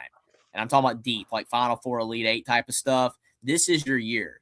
Because, I mean, you're on the bracket with Carolina and VCU, and it's like, theoretically, that would be a very winnable game as well. I'm not trying to project ahead. I'm just saying that Illinois has a good path, and they've played very good basketball all season long. Yeah, they had some minor slip-ups, like losing to UCLA.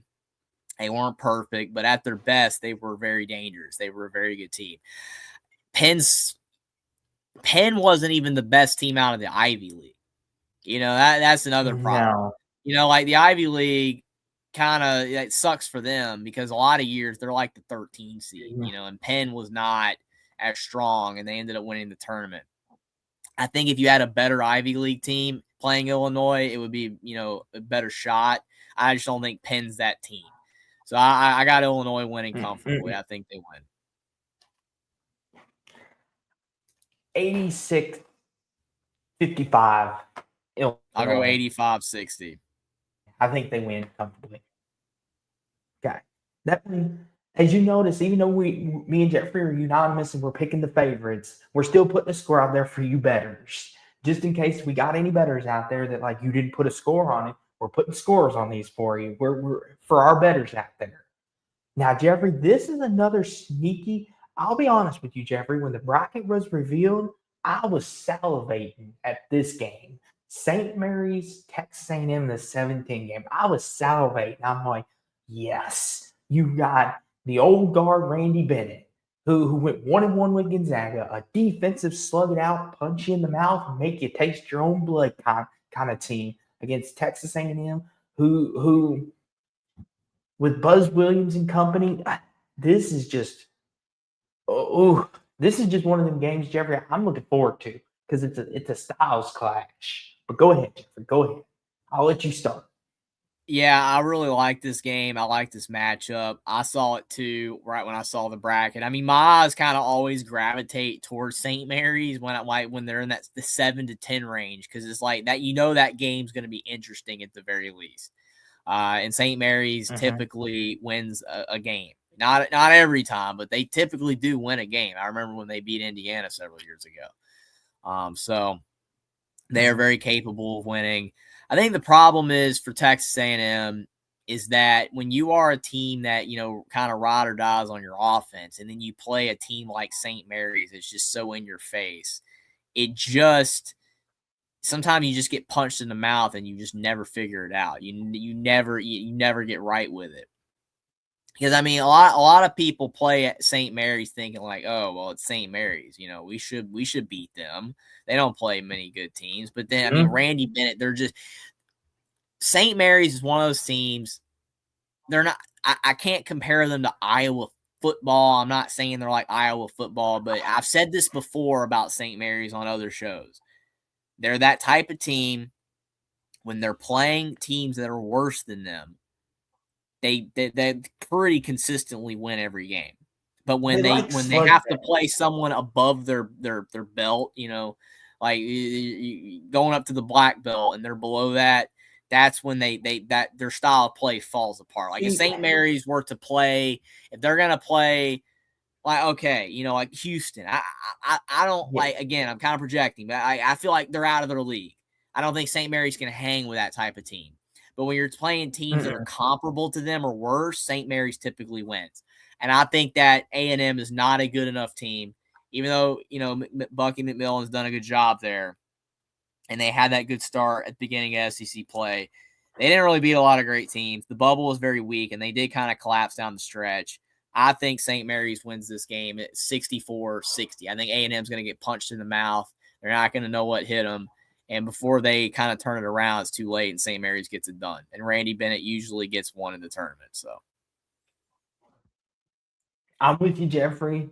I think, like you said, St. Mary's loves a smash mouth, smack you upside the head type game. To say a phrase, this is going to be a slobber knocker. St. Mary's is going to win this game. It's going to be a slobber knocker. It's going to be ugly. 55-50 St. Mary's wins in an ugly, ugly game. Houston, Idaho. Now, listen, me and Jeffrey both picking Houston, but Jeffrey, since you are keeping track of our spreads up there, you to Banner White up there. What's our spread for this? Does Houston cover? the spread is 23.5. And I mean, it's tough Well, because that's actually Houston is always they're more of like a defensive first type of team, so they don't score as much. They can is have that the games lowest more in one? the 60s. Not to cut you off, Jeffrey. Apologies. Is that the lowest one we've had tonight? 23? I Have we believe had so. one? I believe so. Wow. They're disrespecting Houston. I think it's just looking at the defense because I mean they're not expecting Houston to put up 80 or 90. So I mean it's like Houston would be content to win this game like 62-40. You know what I mean? Like they would love to just win it like that. They don't care. I mean they don't have to win by 40. It doesn't matter. You're not trying to get style points. So I agree Do with you that. think they I think cover? Houston will win like 64-42. I don't even know if Idaho will crack 50. I'll go 66-48. Okay. Now, we got one more bracket left, and it's the Midwest region, of course.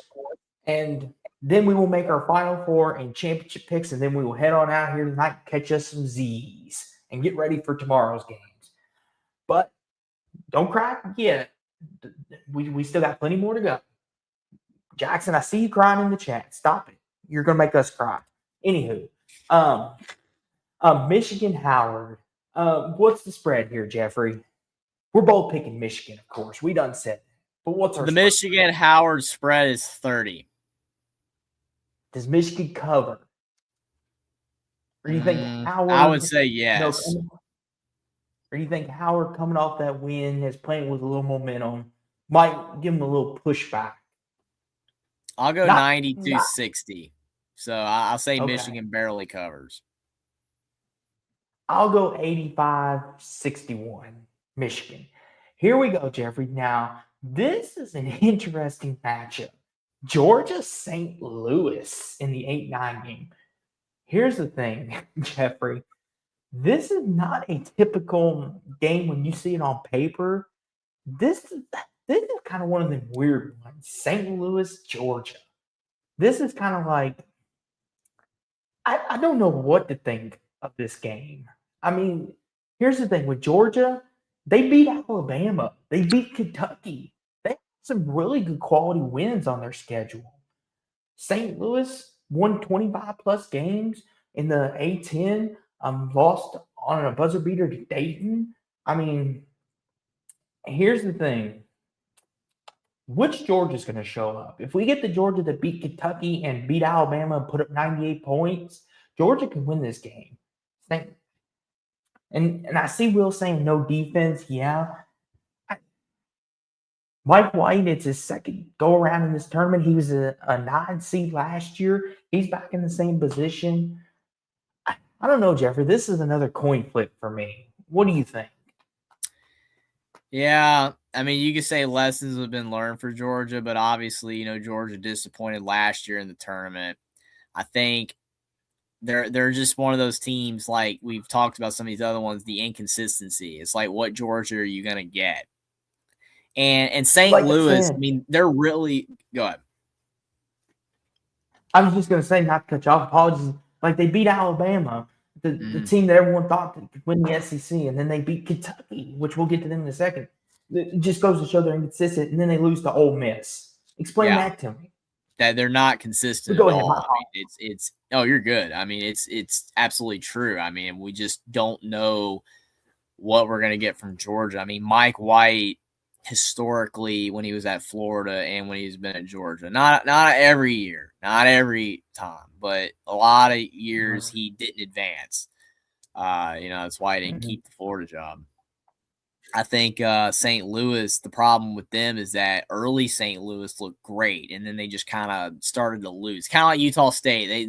They started to drop some games. The Rhode Island game was inexplicable. That was awful. I mean, Archie Miller has not done anything in years, and he beat St. Louis. I mean, that's terrible for St. Louis. And then they didn't win the A10, losing to Dayton. In a good game, Dayton played well, but it's like, I feel like, if St. Louis was playing like they were in the first 20 games of the season, I wouldn't even hesitate. I would pick St. Louis right now, and I wouldn't even think twice. But they haven't played that good lately. I mean, my thing is, like, you've got Robbie Avila finally getting to play in March. He didn't get to play when he was at Indiana State because they left him out. And it's just, I would like to see him win. I'm very 50-50 on this game. I could see Georgia winning, but I don't trust Mike White in the tournament. So I'm going to go with St. Louis to win 71-70. Could be wrong. Okay. You know what, Jeffrey? Give me Georgia. I think Georgia's going to win this game. I'll split with you on this one. I'll go 89-84 Georgia. This, Jeffrey, this is kind of one of them under the radar sleeper games. Texas Tech Akron in the 5-12 game. And Akron won the MAC, a very good MAC team. A lot of people thought they were on a collision course with Miami, Ohio for the championship game, which that was not the case. Texas Tech, Jeffrey, JT Toppin's out for the year. He's out for the year. That hurts this team big time. But they seem to have found themselves. But here's the thing. If they advance, not projecting, if they play a team like Bama, can they hang? I don't know. I'm not projecting. I'm not saying that's the matchup we're going to get because we can get to it in a second, but Bama might get beaten round one. I hope for your all sake he doesn't, but we'll get to that. This is a trendy upset. I want to hear your thoughts, Jeffrey. Has Texas Tech convinced you without Toppin that they can win a game or two in this tournament? Do you think Akron can pull it off? I think they have. They played very well down the stretch still.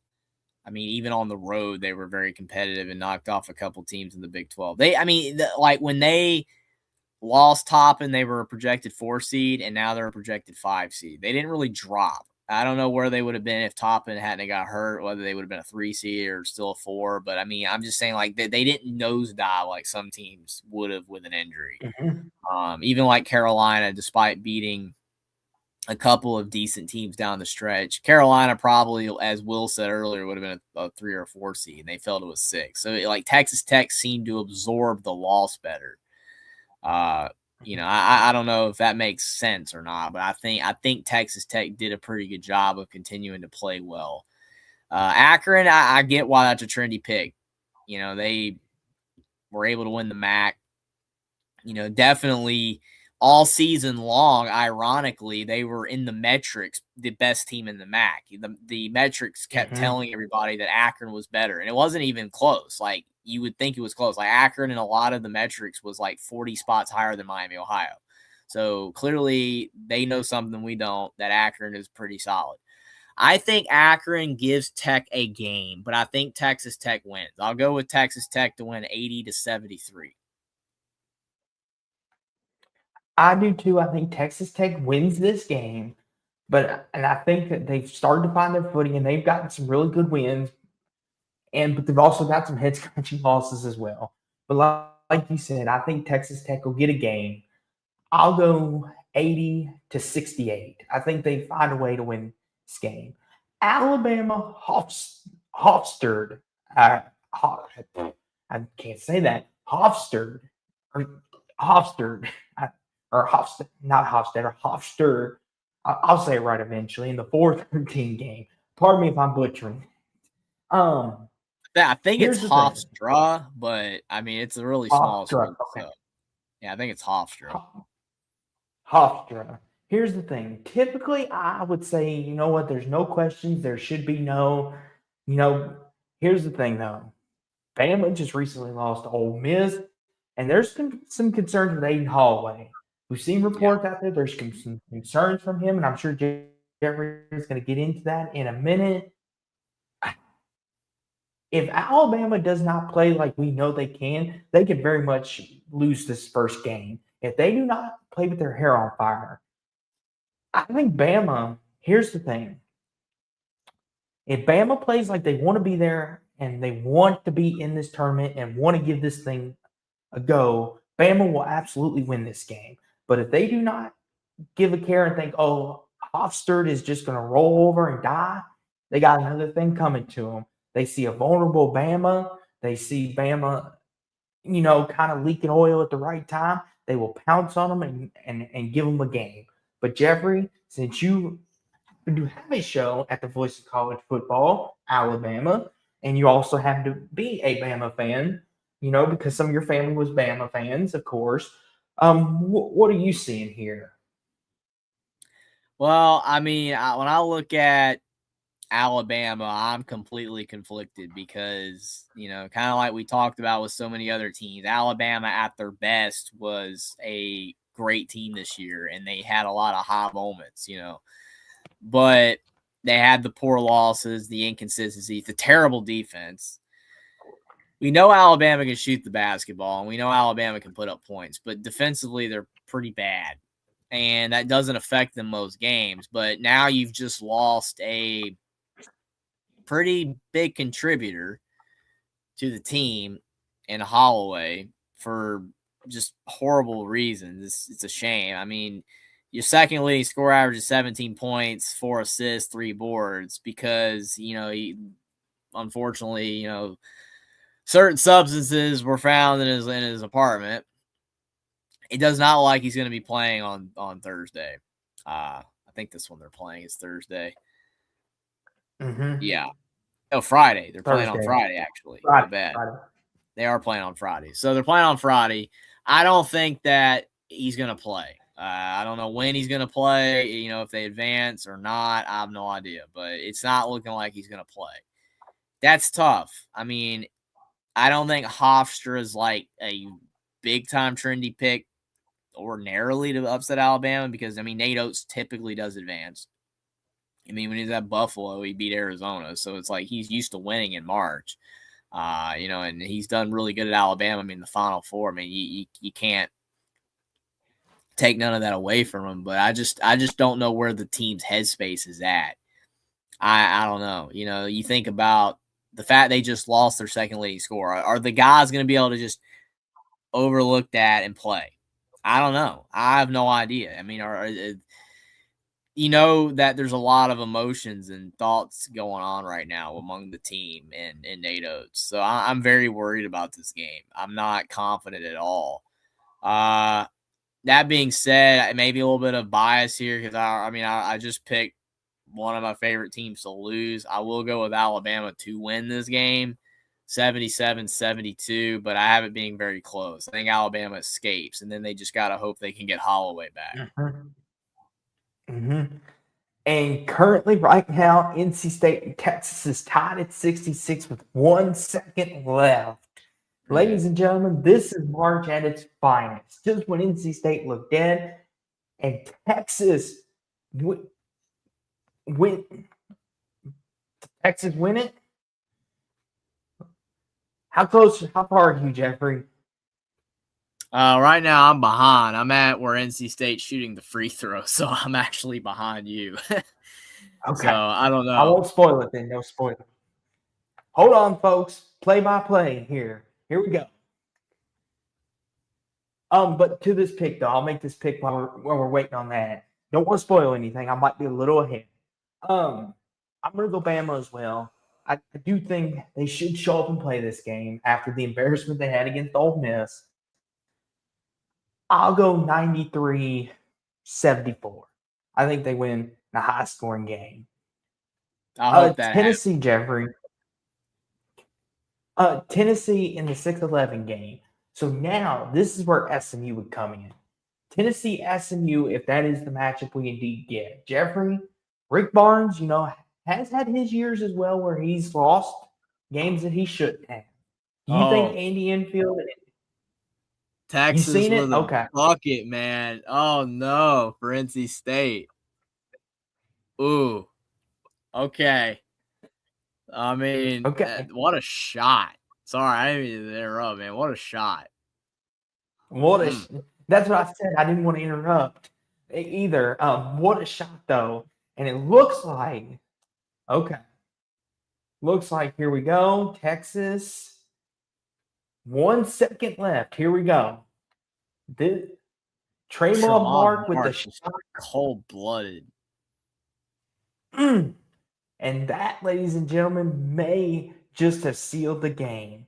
Let's see what NC State draws up here. We're pulling double duty here. Here we go. 1 second. These timeouts take forever. Yeah, they do. That's like one of the biggest negative things with with college basketball. At the end of games, they take forever. There we go.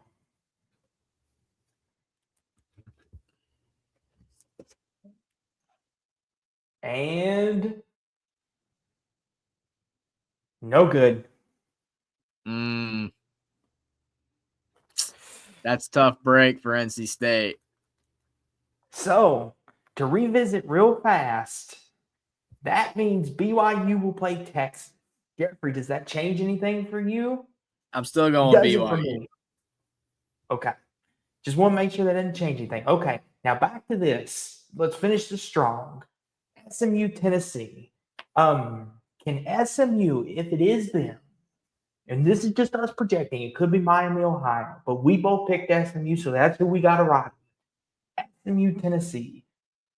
Does SMU and Andy Enfield and Boopy Miller, can they defeat Rick Barnes? Because he's been known in March to blow a few games. And Tennessee is susceptible this year.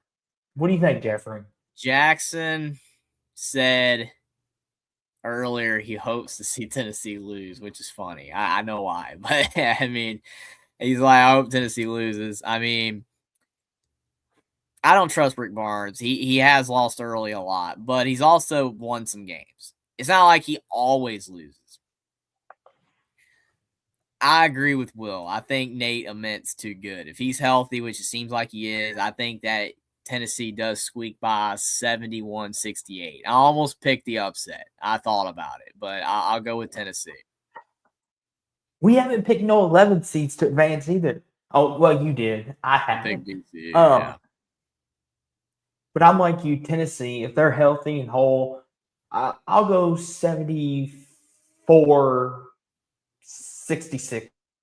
Tennessee. Now this, here we go, Jeffrey. We got 3 more games, and then we'll finish it out strong for the night. Virginia Wright State, and Jeffrey, Virginia's back. And Jeffrey, I don't want to spoil anything, but did you know Virginia has an offense now? They can score more than 60 points. Tell your friends, Jeffrey, Virginia basketball has an offense. Like, look out, Absolutely. ladies, Virginia. Like, look And, out, and, ladies, and Virginia. Jackson said too that if you can't beat them, join them, because Virginia lost to Ron Odom when he was at UMBC, and now he's at Virginia, so it kind of worked out there. But Wright State, Virginia. I mean, what a great job for Ryan Odom getting them to a 3 seed. And there was a couple years where they struggled without Tony Bennett, but they got it together. I got to give it to them. They got it together. Almost won the ACC in year 1. Wright State, Jeffrey, they're a trendy pick. A lot of people think Wright State could win this game. Do you see a path that they could, or do you think Virginia hitting on all cylinders at the right time? How heartbroken are they? I think Virginia's playing too well. Okay. I'm going to go with them. Here's the thing. 80-67. I think that offensively they're much better. Defensively they're still good, but I think that like they can make shots. They got guys that can make shots, and they have they're not bad in the interior either. They look really good in the ACC tournament. I mean, they've only lost like 5 games. I know their schedule wasn't like the hardest, but I mean that's still very impressive. I think Virginia wins. I'm going to go Virginia too. I'll go 78-68. I think they win by 10. Okay, 2 more games. This is a trendy one, Jeffrey. Number 7, Kentucky. Number 10, Santa Clara. The 17 game, this is a trendy one because the Broncos, they're playing really good basketball. They were a team, Jeffrey, a lot of people thought could miss the tournament, but when they beat St. Mary's, a lot of people were like, they're in the field. But I even said, I was like, if they could beat Gonzaga and just clinch the automatic berth, they'll leave no questions. But the committee didn't screw them out of it. Kentucky, Jeffrey, they're a team that plays no defense. They can't guard a parked car right now, and they haven't been able to all year. But they got hot late. They got a couple big wins in the tournament, the SEC tournament. Almost beat Florida. Here's the thing. And like Will said, first tournament since Steve Nash. Here's the thing. I don't know, Jeffrey. I'm thinking about picking an upset. I really am. I'm 50-50. Are you thinking about it too? I'm 50-50. I got my bracket here, but I mean, again, I could change it. I've been tempted on a couple of these. My thing is like, how good is Santa Clara? That's the problem, because they got in the tournament because the bubble was like awful. They got in, the bubble was terrible. And like, you look at like their key games that they played, and I mean, they kind of were just riding and dying off the fact that they beat St. Mary's twice, which is impressive. Don't get me wrong. I mean, beating them twice is impressive. They lost them once. They went 2-1 against them, but against Gonzaga, they were competitive, but they weren't like overtly competitive. They lost to St. Louis as well in the non-conference by 1. I don't know. I like Santa Clara. I mean, every time I watched them, it just seemed like they kind of were like they needed a little more. Now, that being said, with Kentucky, I don't think Kentucky's that great either.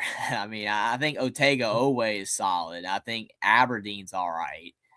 But I mean, I don't think their team is that good.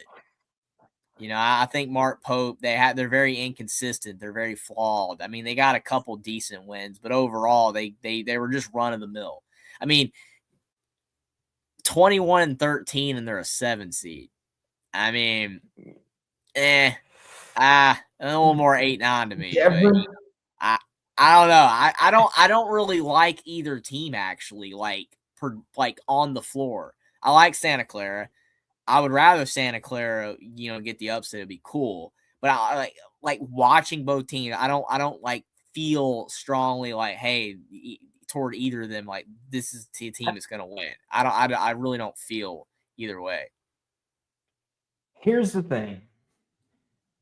The thing to me is Santa Clara, they can get hot from three. That's what's going to help them. Kentucky, they're a fast team. They like to go in transition. This is a game for me that comes down to the battle of the rebounds, the boards, the glass. If Kentucky can rebound, they can win this. But if Santa Clara gets all the offensive rebounds like they got against Gonzaga in the WCC championship game, they will beat Kentucky because they will get those second chance points. I don't think Kentucky has enough to overcome all that. Here's the thing. That's fair. Do you want to pick first? Or you want me to pick first, Jeffrey? I'll let you I don't pick mind first. going first if you want to hear my pick. I'll let you pick first. You know what, Jeffrey? I've been Jeffrey, this has been one of the tournaments where we've pretty much been all chalk. We really haven't picked no upsets. Now that may change when we do our Final Four here in just a sec. But I'm gonna take Santa Clara. I think they pull it out. I think they beat Kentucky, and I guess what you would call an upset seeding wise. I'll go 85-83 Santa Clara over the Cats.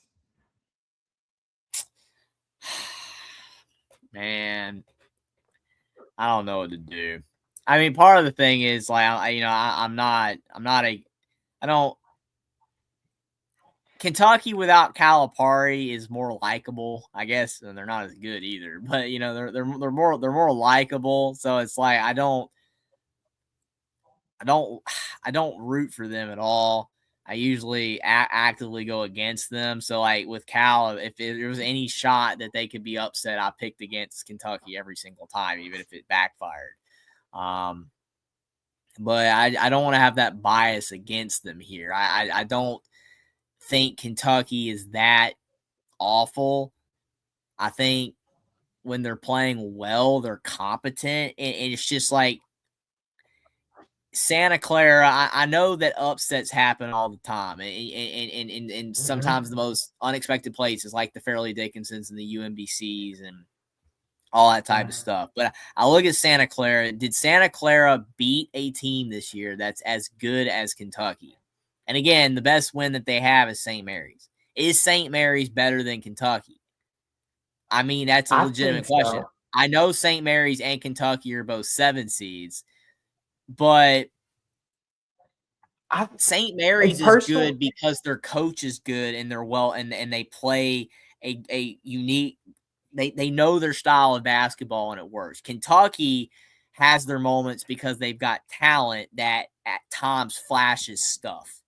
And it's like, can Santa Clara handle an Oway? Can Santa Clara handle an Aberdeen if they get on a roll? Because they can do that. That's the thing. I mean, when Kentucky is playing well, they are not dangerous, but they're at least above competent. So if this helps you make your pick, Jeffrey, in the WCC championship game, Granike had 2 points at halftime against Santa Clara. He finished the game, I believe, with 22, I think. And he was averaging 30 plus against Santa Clara, both the games they won. So that ought to tell you, and Graham Ike is a big guy, and they were able to play the defense to get him out of the paint. If that helps you make the pick any. They have the ability to slow down the superstar. It can be done.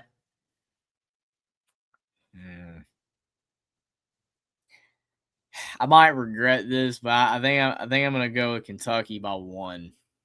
I'll go Kentucky 69-68. I don't like it, but I'll go with that. I think I they was might just just be a hair better. They might be a hair better. I could be wrong, but I hope Santa Clara wins. It'd be good, to see upsets, like that. I don't know. I like listen. Santa Clara. I don't know if they're good enough, but we'll see. Then prove me wrong. This close. I almost got Jeffrey to switch. He was You thinking almost about it. did. He I was thinking almost about it. did. I almost changed my bracket. I don't All know. right. We've had a couple switches and things tonight. Iowa State, Tennessee State. What's our spread here, Jeffrey? We're both picking Iowa I'm State. definitely picking Iowa State. I know, Iowa State is fantastic. I think that What's our spread here? Buddy spread O'Connell, friend. is. Let me see. Spread.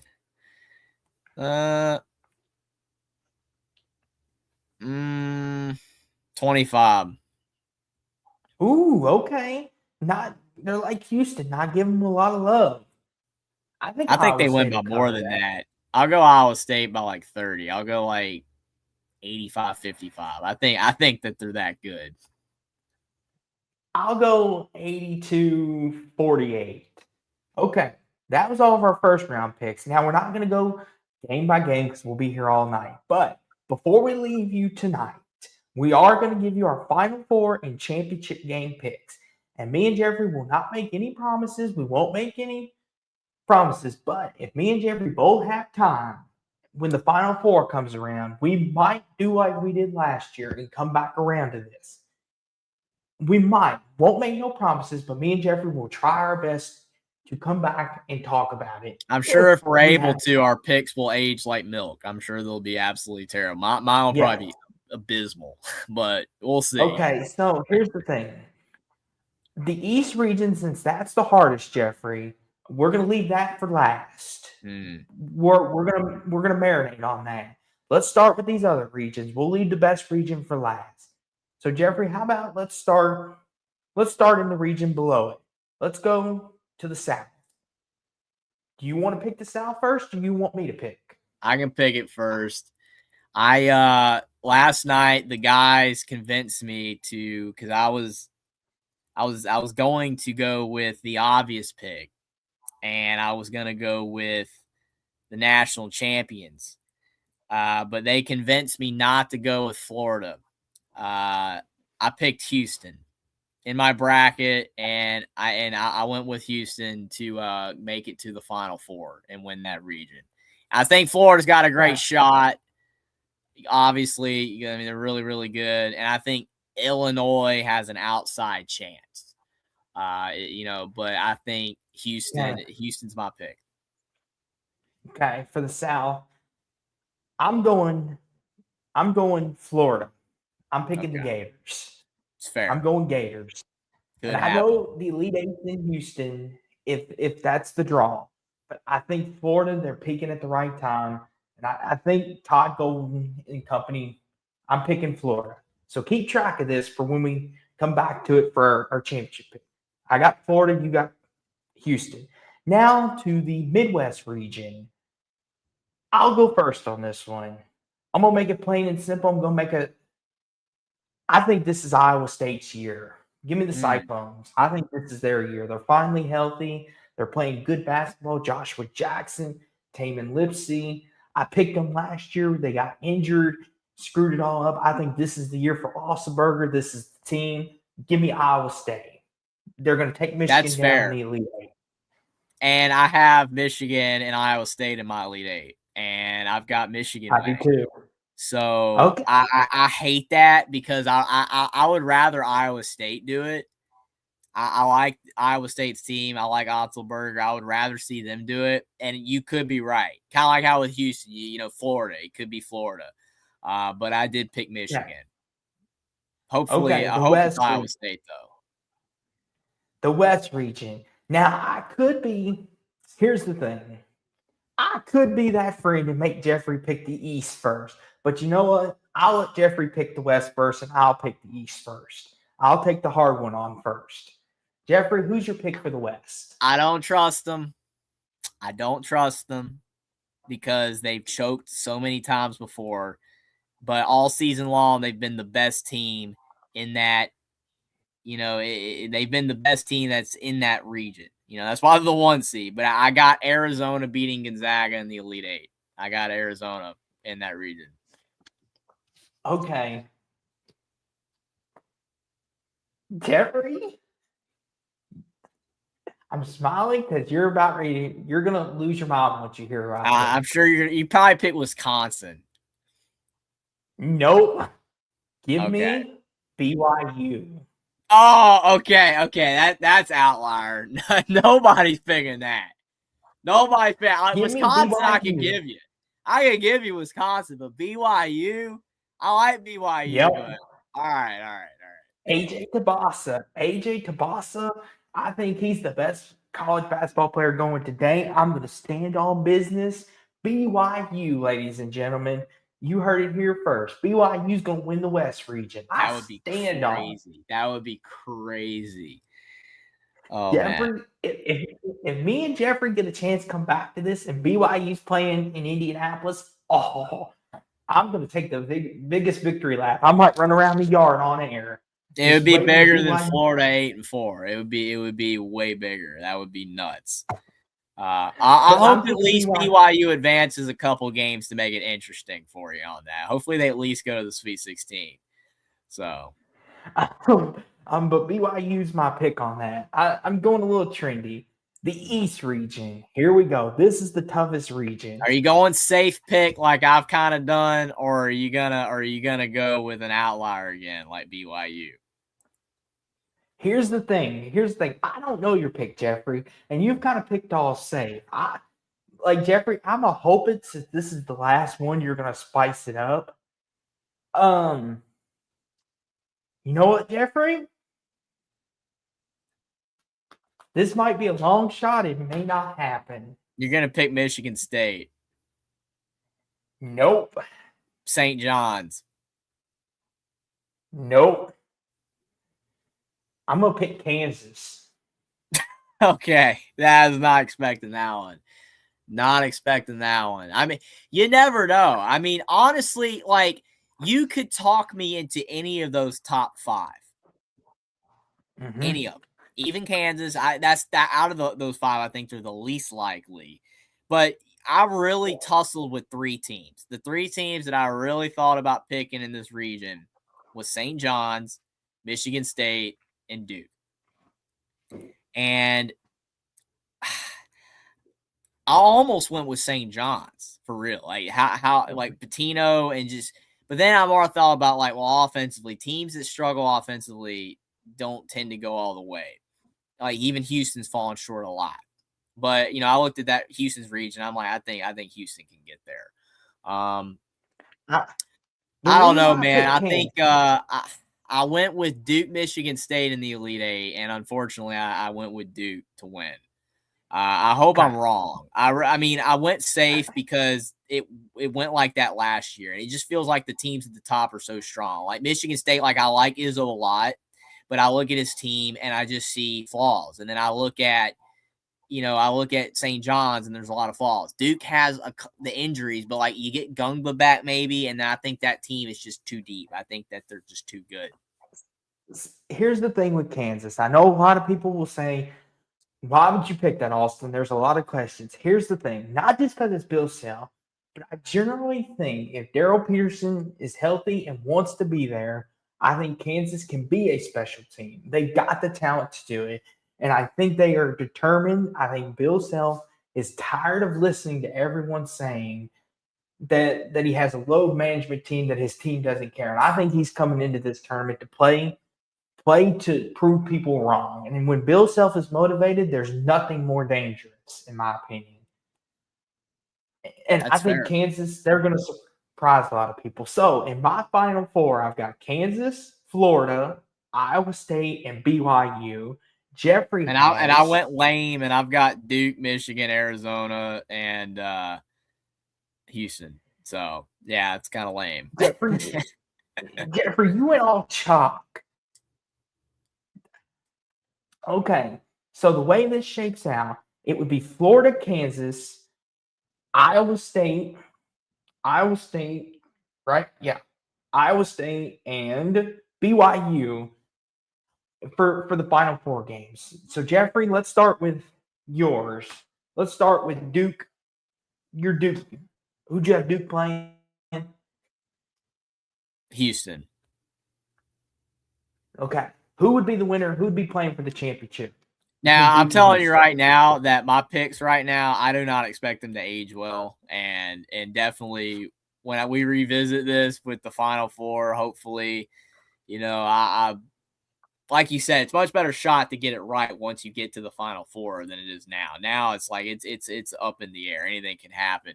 I have Duke in my bracket, the one bracket I've made. I guess I'll just stick with this bracket. I don't have to make any more. But I've got Duke beating Houston. Okay. I got Florida beating Kansas. I got the Gators going back to the title game. And then Iowa State, BYU, I got Iowa State. I think it's going to be Florida, Iowa State for the championship. Who's your championship game, Jeffrey? I've got the championship game being Michigan Duke. It's lame. Okay. Again, it's so lame. I think this is the year. I think Iowa State wins it all. I'm going Cyclones as my national champion. I would be okay with that. That would be cool. That would be really cool. I think TJ Austensberger wins it this year. All right, Jeffrey, let's get to your boring pick here. Yeah, I went with Michigan. Michigan's got okay. I got them winning the championship, and I hope that doesn't happen because Dusty May, like Kelvin Sampson, it should have been in Indiana, but Indiana somehow fumbled the bag over and over and let Kelvin Sampson go, and then didn't get Dusty May and kept Woodson, which was the all-time stupidest move of all time. But it is what it is. And if Dusty May wins the championship in Michigan, Indiana fans they're going to feel that one for a long time. That football banner helps, but it's going to hurt. So I don't want that to happen, but it's just like, it just feels like those teams at the top are playing the best basketball. I mean, I know a couple injuries. Michigan has an injury to Casey, but he's a backup guard. Michigan's still deep. Michigan's still talented. Could be wrong. I hope I'm wrong.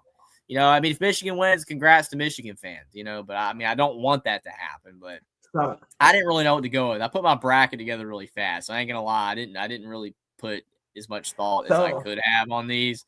But again, it's a lot of games. Things are gonna get clearer. If able to revisit this, I think it'll be a better shot once you get to like an Elite Eight or a Final Four to actually get it right. Then now it's impossible. Yes. No one's gonna get it right. No one's gonna get it right. So if like your Final Four happens, I would rather your Final Four happen than mine. Your Final Four would Kansas, be cool. Florida, BYU, Iowa State. That would be cool. I would like to see that. And you never know. I mean, Carolina made its Final Four as an 8 seed, and VCU and the UCLAs. You never know. It can happen. There could be a team that neither of us think could do it. You never know. Yeah. And I will say this too. Like I said, not to go too long on a tangent. See, and I know Jeffrey's staying safe, which is fine, but I don't want his bracket. I don't want his Final Four. No. Like I get it. A lot of people say that's the best basketball. I much rather would have a collective field of you've got a team in BYU, you've got Florida. Heck, I wouldn't mind if Houston or if Santa Clara goes on a run. I just want to see parity. I don't want to see no chalk. That's just no fun. That's just no fun. But I will say this though. Obviously, Jeffrey, if Michigan wins, who wins the national championship MVP for Michigan? I mean, that's tough. I would probably say, it would either be Cadeau or Landenborg. I'd probably say Landenborg. For me, I think it'll be either Joshua Jackson or Tamin Lipsey. I'm like you. There's a couple guys they could give it to, but if I would say Lipsey since he leads the team. Obviously, there's a lot of great games here, Jeffrey. Sleeper game, and then your favorite game, and then we'll wrap up for the night. I'll let you go first. You said favorite game and then sleeper game? Yes. What's your personal favorite, and maybe what's one people are sleeping on? Mm-hmm. Well, among the first round at least, because beyond that, all of our projections could just be absolutely AWOL and never Wrong. right. So I'll just go among the first round. Sleeper game. I've got mine. That's tough because I'm seeing multiple. I mean, there's like 3 or 4 games I'm really looking forward to. Like, obviously, I'm looking forward to Carolina VCU just because it's Carolina. But I think the game will be close. I think it's going to be good. But I mean, taking bias out of it, I really want to see that Ohio State TCU game. Honestly, like that game might be a thriller. Like that game might be really close. I almost might say that game. I think that one actually could be the pick for most exciting. Sleeper game. I mean, And sleeper game could be one that you personally are not thinking is going to be good, but could end up being good, or one maybe a lot of people are paying attention to that you're like, that's going to be one of the games of the first round. I'll go Alabama Like Hofstra my as a sleeper sleeper. game. I'll go Alabama Hofstra just because Okay. it could be a lot closer than, with Holloway's situation. Still think Bama wins, but I'll say Alabama Hofstra. Not a lot of people are going to pay attention to it, but St. Mary's Texas A&M, I think that's a sleeper game. Not a lot of people are going to pay attention to it because it's St. That was one of the Mary's. ones I They was don't like that excited brand of for. That's why I didn't pick sleeper on it. Like either Ohio State, TCU, or that game, St. Mary's, Texas A&M are like the ones I would be the most excited for. Here's the thing. This may surprise a lot of people. I'm excited for Vandy McNeese State. I'm kind of interested in that game. Nebraska Troy. Yes. That could be exciting or sleeper, honestly. Either. Like, yes. That could fit Carolina VCU, that's kind of I guess a sleeper and could be one of the favorites. St. Louis, Georgia, Miami, Missouri. And I will say this, it's caught my eye. Villanova, Utah State, I think a lot of people need to keep their eyes on. But all very interesting stuff. But with that being said, though, this was fun as always. As always, me and Jeffrey, we stayed pretty chalk. We made a few upsets. Now, obviously, when it came to the Final Four picks, I once again, like last year, went a little out there, whereas Jeffrey picked the chalk.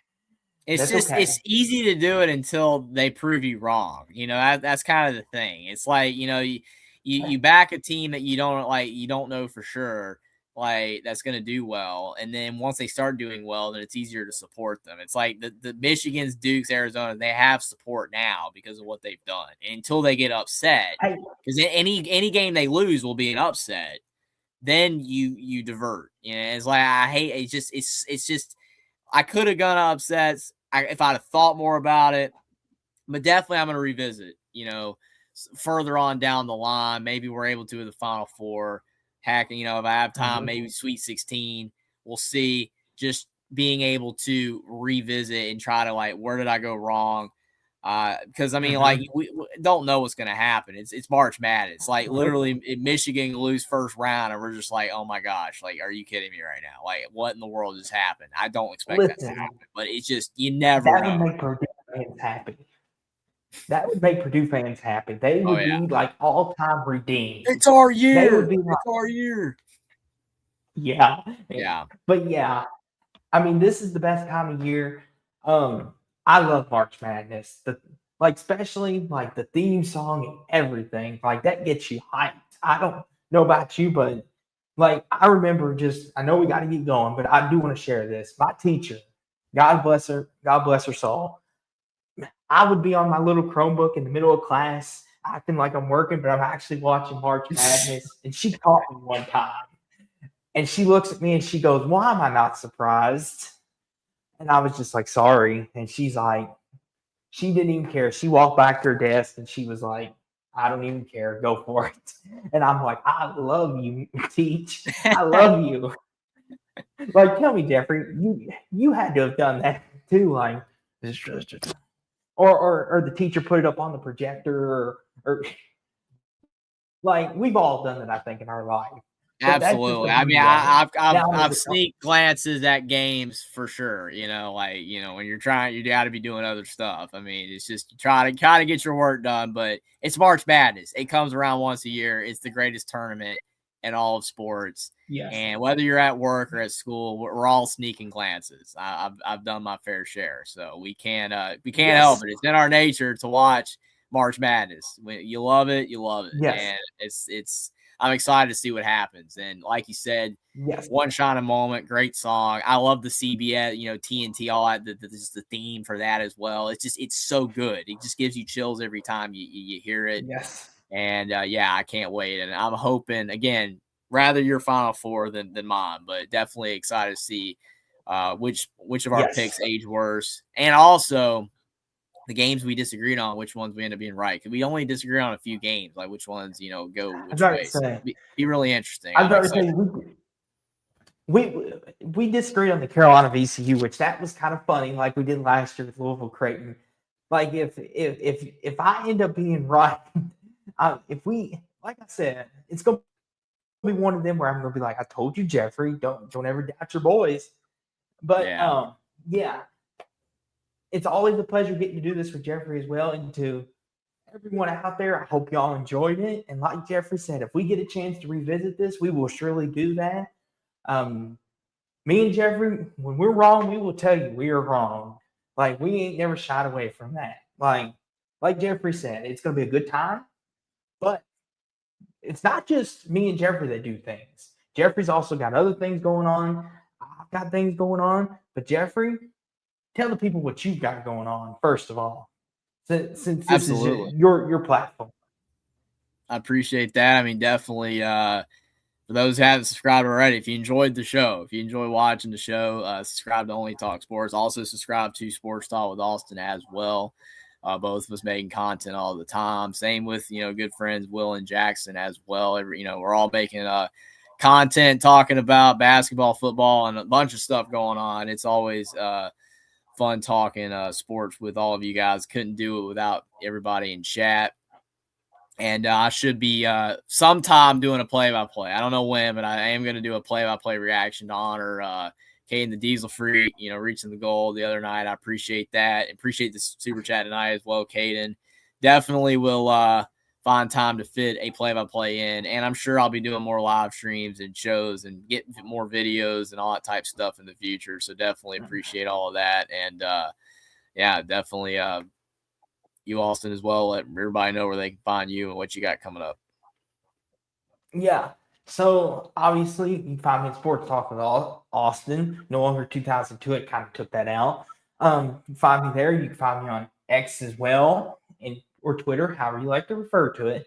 Obviously got this, and have a few interviews coming out, and of course the NBA playoffs are around the corner. I also love the NBA playoffs. It's the best of 7. They're like March Madness. I know a lot of people will say, well, you can always find a loophole to that.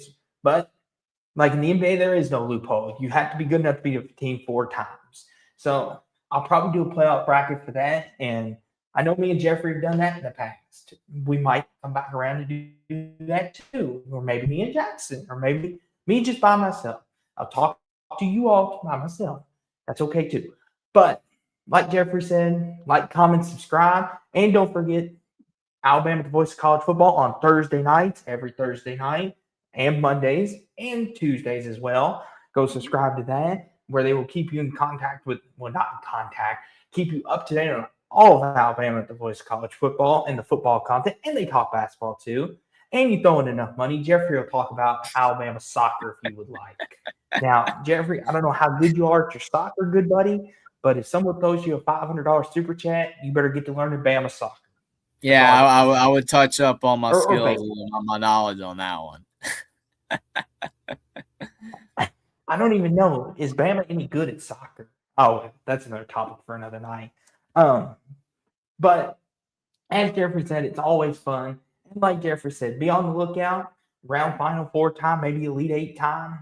Who knows?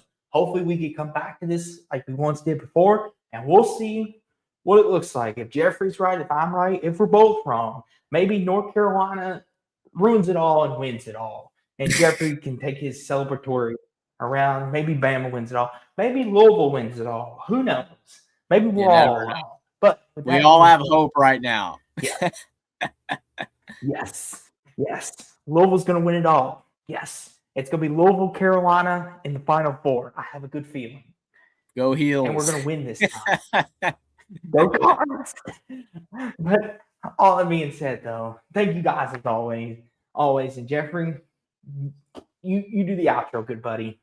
And thanks everybody for being here again. Like, share, comment, subscribe to both of our channels if you haven't already. I hope you guys enjoyed the show.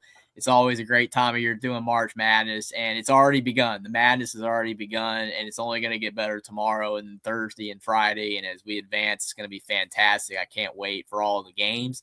And definitely good luck to all your teams, unless they're playing our teams. We don't want our teams to lose, but good luck to all your teams out there. We appreciate it. And definitely, Austin will have more content up coming up me as well. And you'll see us in the future. So definitely we appreciate it. And hope everyone has a great night. Yes. And March Madness is here, folks. Got to enjoy it while it lasts. Yes.